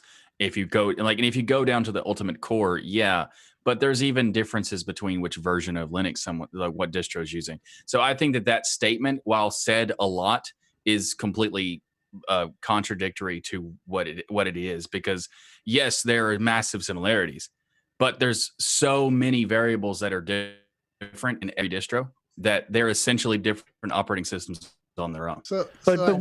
I was asking what the difference between the different distros are. There's versions of kernel, versions of Mesa. There's the package management system. There's the different entire package formats. There's the different DEs that are just decided as the defaults. There's the whether or not a toolkit is supported.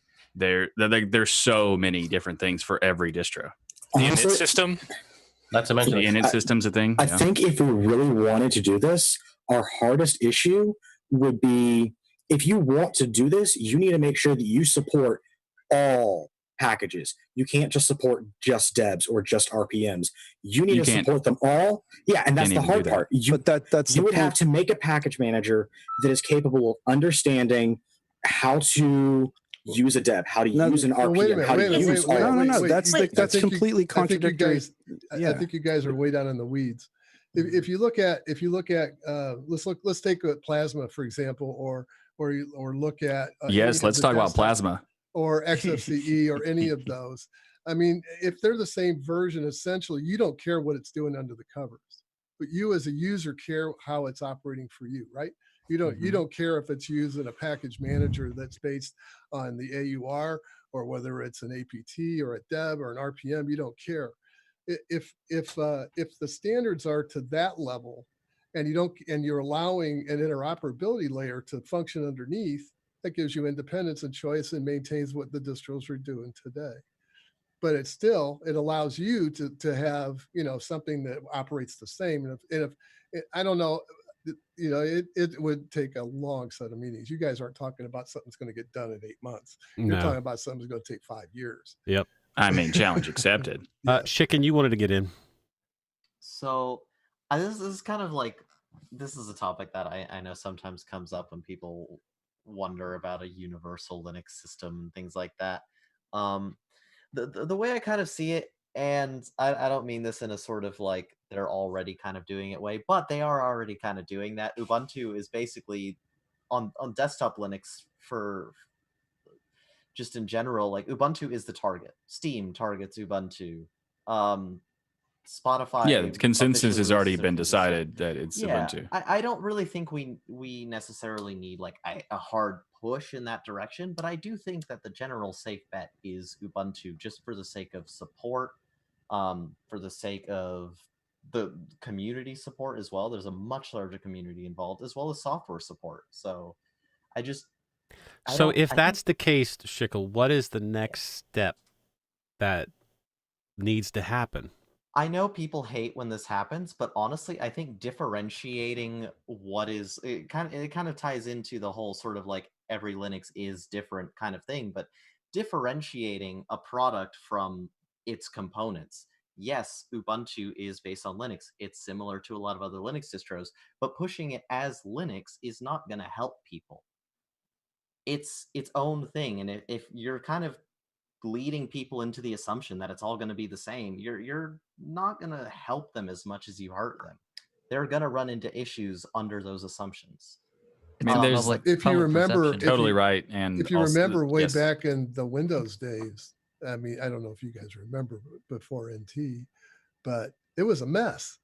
I mean, how many drivers did you have to install to make the thing work? And then they finally came up with the hardware abstraction layer, right, for NT, which has been carried on to today. It's the same thing here, I think. It's a software abstraction layer that's needed. That was carried over from VMS, from the VAX. So. Exactly. It was carried over from VMS. Yep. Well, in fact, he's still around. I think Ubuntu's heading in the right direction with their snaps and so forth, and we also got flat packs. Well, app images are around too. So. Poby's already came out and said that they have laptops that have not been released yet for sale that they are testing Ubuntu on, just to make sure if somebody wanted to put Ubuntu on it, it would work. You know what's they've been doing that for the entire time. But something that's really interesting that he mentioned today after the stream was that in other markets, like Indonesia specifically, when you go to a store, there are choices. Windows, Mac, and Linux is right next to that in a parallel, way. So that it's more in Western countries. He said specifically that you don't have that choice, but there are many places in the world where a Linux computer is shown and marketed right alongside everything else. I guess I never considered that.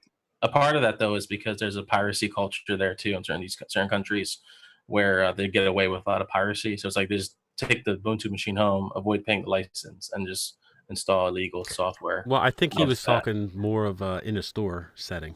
But that's actually in the store do purpose. Like there's actually in India, there's cases where people there's companies that sell Windows and Ubuntu laptops, and they're exactly the same other than what's installed, and they will buy the Ubuntu one and then just go wipe it.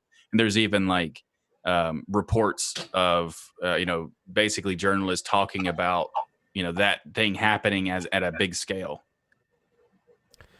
Before we go any further, Troy, how are you? I'm doing good, thank you. Can you? How's my microphone? Oh, we can definitely hear you, brother. Welcome to Biddle. Thank you. Did you want to get in on this topic? I mean, you might have to just jump right in and just cut people off in order to get in. But did you? I would never do that, but you should totally do that. It's quite a rumble. As he just does it to Baracco right now. I didn't do it to Rocco. That's I'm able fake to. news. I'm able to cut off his mic anytime I want to. Well, anyway, welcome, Troy. You can jump in at any time. Go ahead, Colin. I think if you want anything that's universal, you probably need a universal software center that can manage app images, flat packs, and snaps that does everything behind the scenes. You need more proprietary applications within snaps and flat packs and whatever.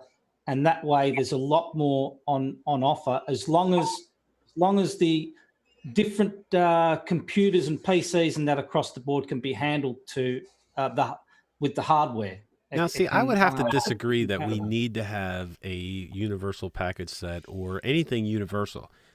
I don't think the idea of us talking about a distro that we would say, here's Linux, has to be the beat-all, end-all distro out there. All it really has to be is the one that we focus on, the one that we suggest to people. So tomorrow we could all suggest to people Ubuntu and say that is a distro that if you're talking about Linux, this is what Linux is. I don't think that you want to change that as far as like there has to be one distro all the way up here and all of the rest are, for lack of a better word, inferior. Because Linux is a whole world of different distros, and it is fragmented, and that's okay. It's part of its strength. Yeah, that's part of the strength. It's part of the weakness, but it's part of the strength. I think all we really need to do is we're not trying to put forth the super distro. All we're really trying to do is say, I mean, maybe you're not. Here's the Well, I face. thought that's Here's what the we were face of discussing. Linux. I thought, well, that's what we're discussing though. Something that was The super distro. Well, So I mean, it's Eric like can explain super when he gets shredder. back. But I think his Okay. original premise was, putting something out there so that people can recognize Linux. Because, as DJ said, when you go and you ask somebody, what Linux are you running? It would basically be saying, hey, here is Linux. Okay, we have all of these other ones, but here's the face of Linux. And that's Yeah, what I was agree with talking that, about. and that's Ubuntu. If you got if you got Ubuntu with a software center that can handle all that other stuff is what I was talking about with Ubuntu, but that doesn't take away the way every other distro works, because you can do it the way it is now. I'm just talking about you have a software center that can handle it all. So for new users, they don't have to worry about how it all works. They might be able to work. We have one advantage. I think see, the thing I'm talking about, Colin, is not the reason that I don't think you would need that beat all end all distro with Ubuntu supporting every single version of Flatpak and Snap and everything else is because once we as a community would collectively make that decision to say Ubuntu is the default Linux distro. There's many others, but this is the default. You would have companies, or at least we could work towards the fact of having companies package their programs for Ubuntu. And it wouldn't need to be some companies pick Flatpak, some companies pick Snap, some companies pick this architecture, some have app images. We'd basically putting it forward so that you would target this distro or this package. Yeah, but I wouldn't want them to target a distro because targeting a distro would also create issues with versions of the same distro. So I would want them to target the app formats, like the universal formats exclusively. And at that point, it doesn't really, if all the companies made an app image of Flatpak, or it doesn't matter what distro they used. I'm sorry, Michael, you cut out at the end. Well, I'm just saying, like, it doesn't matter what distro people suggest if those companies just use those formats, because they would be available to everyone. And that would be the ultimate value of having fragmentation, but still having consolidation. And it doesn't even matter if they pick one of the three or all three, because they all work together. There's no actual negative thing. But trying to push one distro and then those companies focus on supporting that distro, they might support Debs on Ubuntu, and then the next version of Ubuntu doesn't support that version. Like, for example, there's been multiple times where 1804 was supported by software and then 1910 wasn't. So it's just, So I don't like the traditional. I think something that would help with something like this would be if someone could make a tool that anybody can use, so open source, and you point it to a repository on your system and you tell it how to compile the code, and it asks you, okay, cool, this will work. Do you want to make a Snap, a Flatpak, an app image, a Deb, an RPM? What do you want to make? And you just tell it, and it builds it for you. And then it'll go, okay, want to make something else? And you just keep doing that until you've made every possible configuration. Yeah, universal package builder.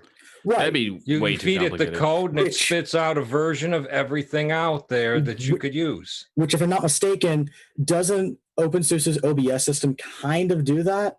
Yeah, No. it does. It does Okay. it for debs and RPMs and stuff like that, but not for snaps or any other. Okay, then expand it to include snaps and flat packs and app images. You talking about a dev take. tool? It does support app images, actually. Oh, it does support app images. Okay. Although they actually suggest that the app images don't work that well through.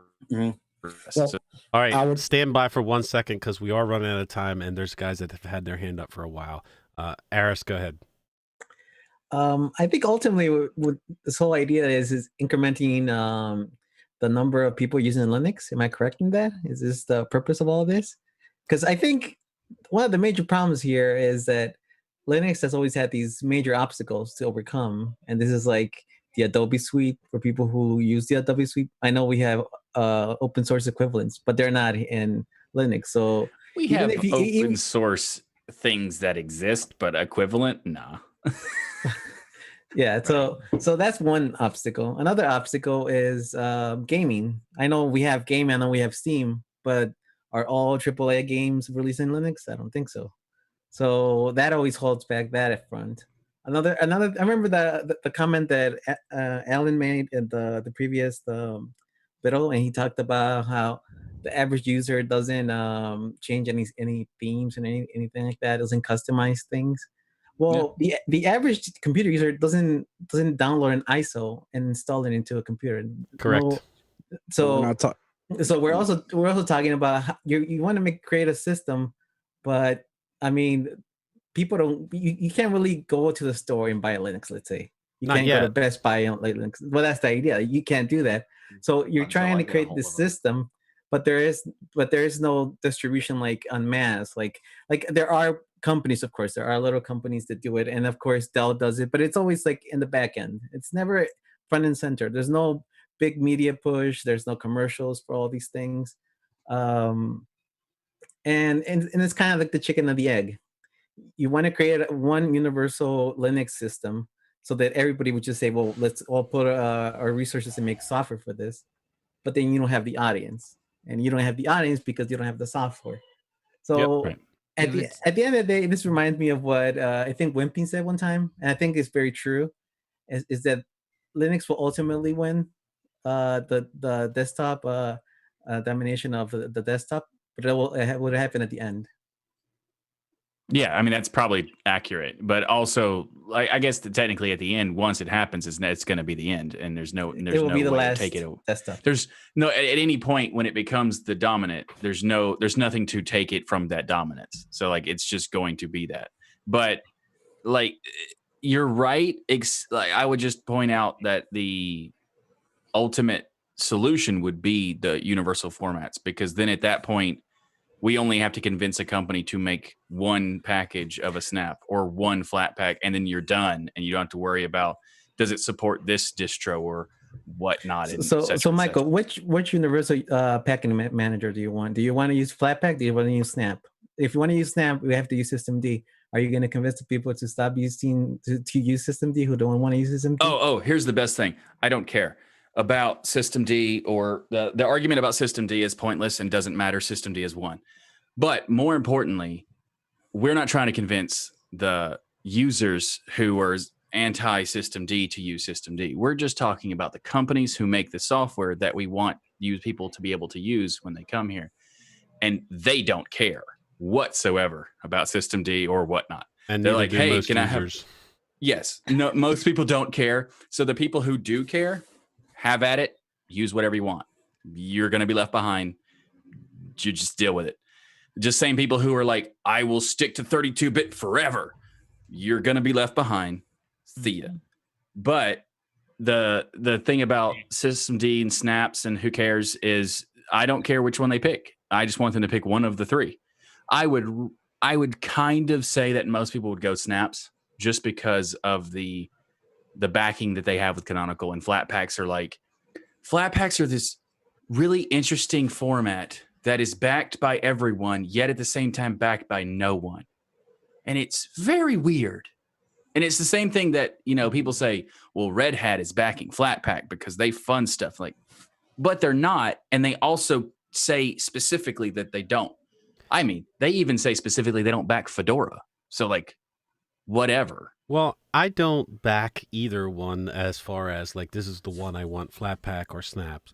But I found it interesting the other day. Somebody made a point, and I forget where it was, but somebody made the point that Flatpaks are more like PPAs than anything, where there's no restrictions, there's no nothing. You can anybody can make a Flatpak, put it there, and you're basically adding little PPAs to your system. Not if you use FlatHub, though. I mean, that's my only argument against that is the fact that it can do that. You could do that with snaps. You can create a snap and install it yourself. I mean, you could download a snap package from somewhere and install it yourself.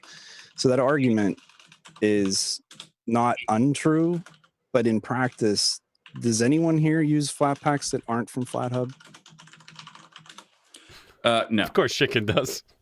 Just one, but it's irrelevant. Really. No, all mine come from FlatHub. Right, and that's the point: is that everybody is rallied around FlatHub as being the central source, and which is also disturbing considering it's a third-party thing and not made by Flatpak. Yeah, I'm not. So I'm not arguing that the implementation may not be the best thing in the world. No, I'm just saying I agree with the central repo is important. It's a necessity.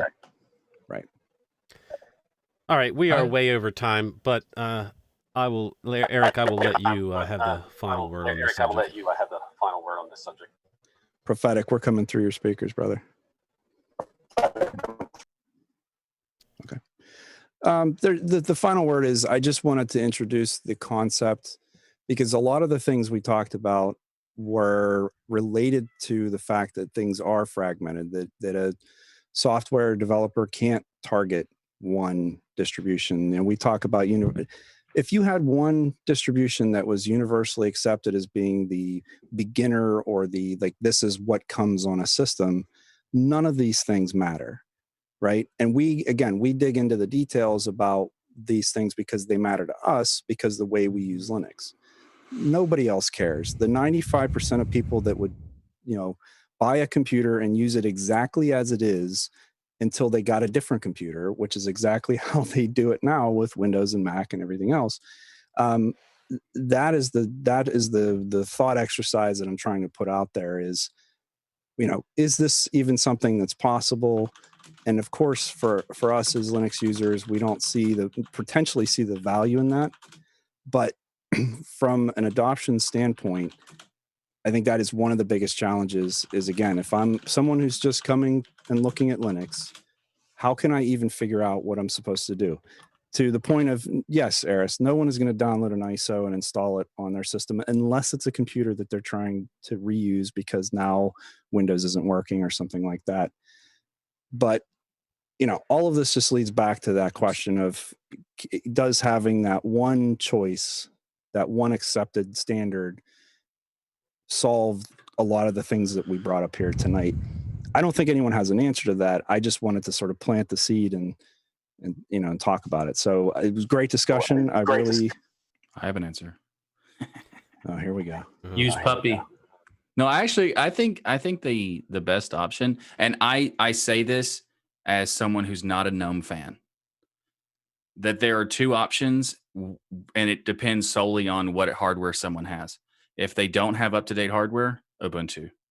If they have brand new hardware, Pop! OS. Both of them are GNOME, but both of them have the solution for the most part and they're so close to each other that you could even argue that Pop! OS by itself would be the one. But I would just say that the NVIDIA versus AMD is kind of confusing. Well, but the newer hardware will work on Pop! OS where you have like a 50-50 chance if it works on a boat. And I'm not saying Ubuntu is the answer. I'm just saying that seems like the answer now because it kind of is the de facto at this point. But, maybe Elementary is a good choice for people because it's so straightforward and easy to use. Maybe. No, it's single click. Done. Wow. All right. We're going to end it there. It was a great conversation, but at some point it has to end. Maybe we can continue it some other time.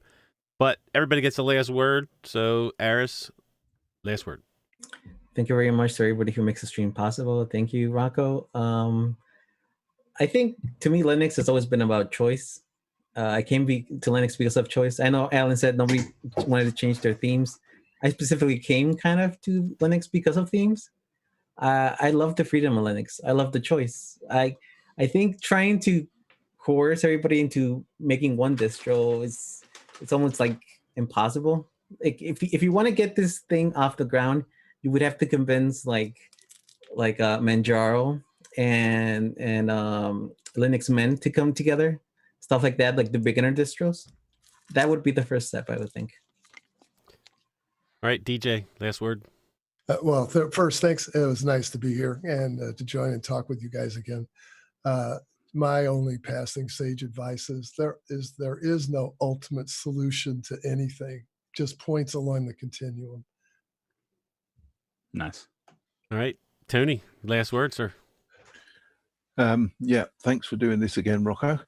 Regarding the conversation that was going around about things that have inspired people, I didn't get a chance to pipe in there. Just wanted to say that my one would be you, Rocco, and Biddle, because there's a lot of support here. There's a lot of good people here. And there have been a few occasions in the past where Linux has driven me up the wall and I've reinstalled Windows 10, looked at it for about half an hour and thought, no, I can't handle this, and come back again. But a lot of that decision in coming back has been you guys here and girls in this Biddle. If it wasn't for that, I could well have been a Windows 10 user again. So for that I'm grateful, and I really appreciate what goes on here. I'll stop now because it's getting late and we're over time. But I just wanted to say thanks to everyone for that. Thank you, Tony. Appreciate it. Chris, last word. Yes, thanks for having us out here. Glad to see you back, and at least on the men. Sorry, missed Zeb. I did catch a little bit of Biddle Europe, and so that was good to see everybody there. Just real quick, I keep thinking of back in the BBS days, the dial-up BBS days with World War IV, which was a BBS software that was sort of open source. You can modify it all you wanted, provided that you understood that any modifications you made that broke it was your fault. So I don't know. With that, we'll pass it on to the next. Peter, last word. In the famous words of Hill Street Blues, let's all be careful out there and wash your hands. All right. I don't remember that part.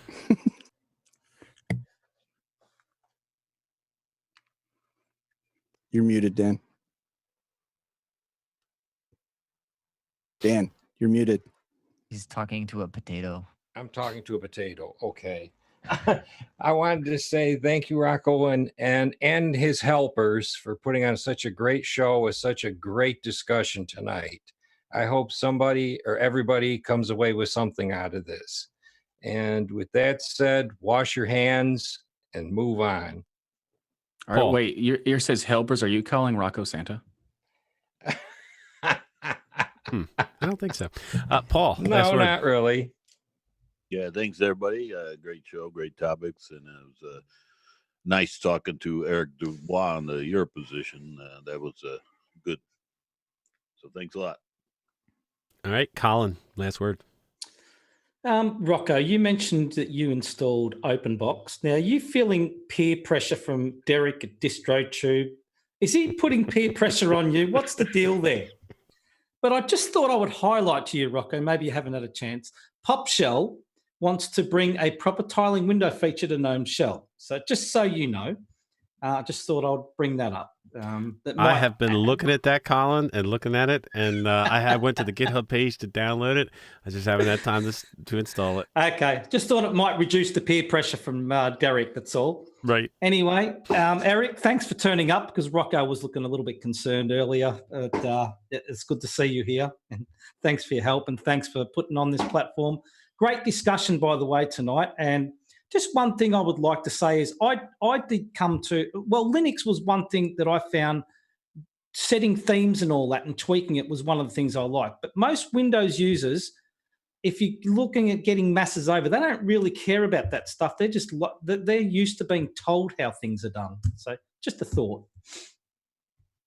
All right, Barbara, last word. Okay. I just want to thank you, Rocco, and Eric, and everybody else who, helps make this thing work. I don't have any other comments. Awesome. Thomas, last word. Well, thank you for having the stream again this week. I know it was probably difficult due to all the strain on Zoom. So thanks, Rocco. Thanks to all Rocco's helpers. And shameless plug, DroggerOS 751 Beta 1 comes out next week on Saturday, and I am hyped. So go check it out when it comes out next week. Congrats. I respect the shameless plug. Shickle on Ubuntu. Is there a subliminal message there? Hi there. No, I have no idea what you're talking about, Rocco. What's What that? happened to elementary? Oh, we don't talk about that. That said, I Did you have a divorce? Is that a dirty word? He's saying it because it was single click. We're just gonna move on. Oh yeah. He'll be back to elementary next week. Don't worry. That's true. That's true. No, He's I'm pretty actually fickle. just really excited about this release. Fickle shickle. 20.04 is super exciting for me. Oh no. And defenses. But yeah, thank you guys all for the topic. I thought that you brought up that was totally non-controversial and everybody agreed on. I thought that was really good as well. Good to see everybody's perspectives on that, and it is nice to kind of see where everybody's coming from. Doesn't matter what distro you use. I love you all, except maybe some of you. Who knows? That's the best way. Yes, I'm going to blame all this conversation on Eric. So, Eric, last word. You can blame it on me. This is the group I'd want to ask because this is my my virtual lug, and my wonderful group of friends that I get to see usually only once a week, but today I got a double dose. It's fantastic. This group of people. Oh, Scrap, you're feeding back. That's okay. This group of people, like I said, these are the things that I want to talk. And who am I going to ask that question to anywhere in the world? So thanks, Rocco, for putting this on. Thanks for everybody being here. And I will see you next week. All right, Steve. Thanks again, all Rocco. It's always great. See you. Did another great interview on Spotlight this past week. That was a good one. Eric, I'll stream in the morning. I know you usually sleep late. Sorry, but I'll be there. Everybody take care. All right. Bill, last word. Thank you, Rocco, and thank you to your elf, Eric, for all of his work. I just want to say thanks also to the Arco Linux team, and just remember this. With everything going on, all your fire and EMS people have to deal with this every day. Go out and think about them and their families. Agreed. Scrap, last word. Yeah, and I really enjoy coming and seeing everybody here, and with everything that is going on, I'm going to continue to enjoy seeing everybody here as long as this is going on, because that'll show how everyone's doing in what parts of the country and the world, and I'm prepared. I'm trying to prepare myself for anything that might be worse than what some people may think it may be, because I'm in the Midwest and it hasn't hit here. I'm not on a coastline. But our governor in Ohio is pretty candid about it, and he says, it could be worse than it is because infection happens for quite a time before symptoms happen. So I love everybody here and what you contribute, and just stay healthy. I think the best thing we can do is to get sleep. I know some of us are staying up late tonight, but sleep, water, take your vitamins, be healthy as you can, because a lot of people are going to get sick. And the best way to get through being sick is to be as healthy as you can when you get sick. And those of us who are young and healthy enough need to take care of the people in our families that aren't. And I'm making those preparations, and people need to in general. That's just a good thing to do. So yeah, washing your hands is good because you won't transmit things that could cause people to be immunocompromised if they get this thing, and then it'd be worse. So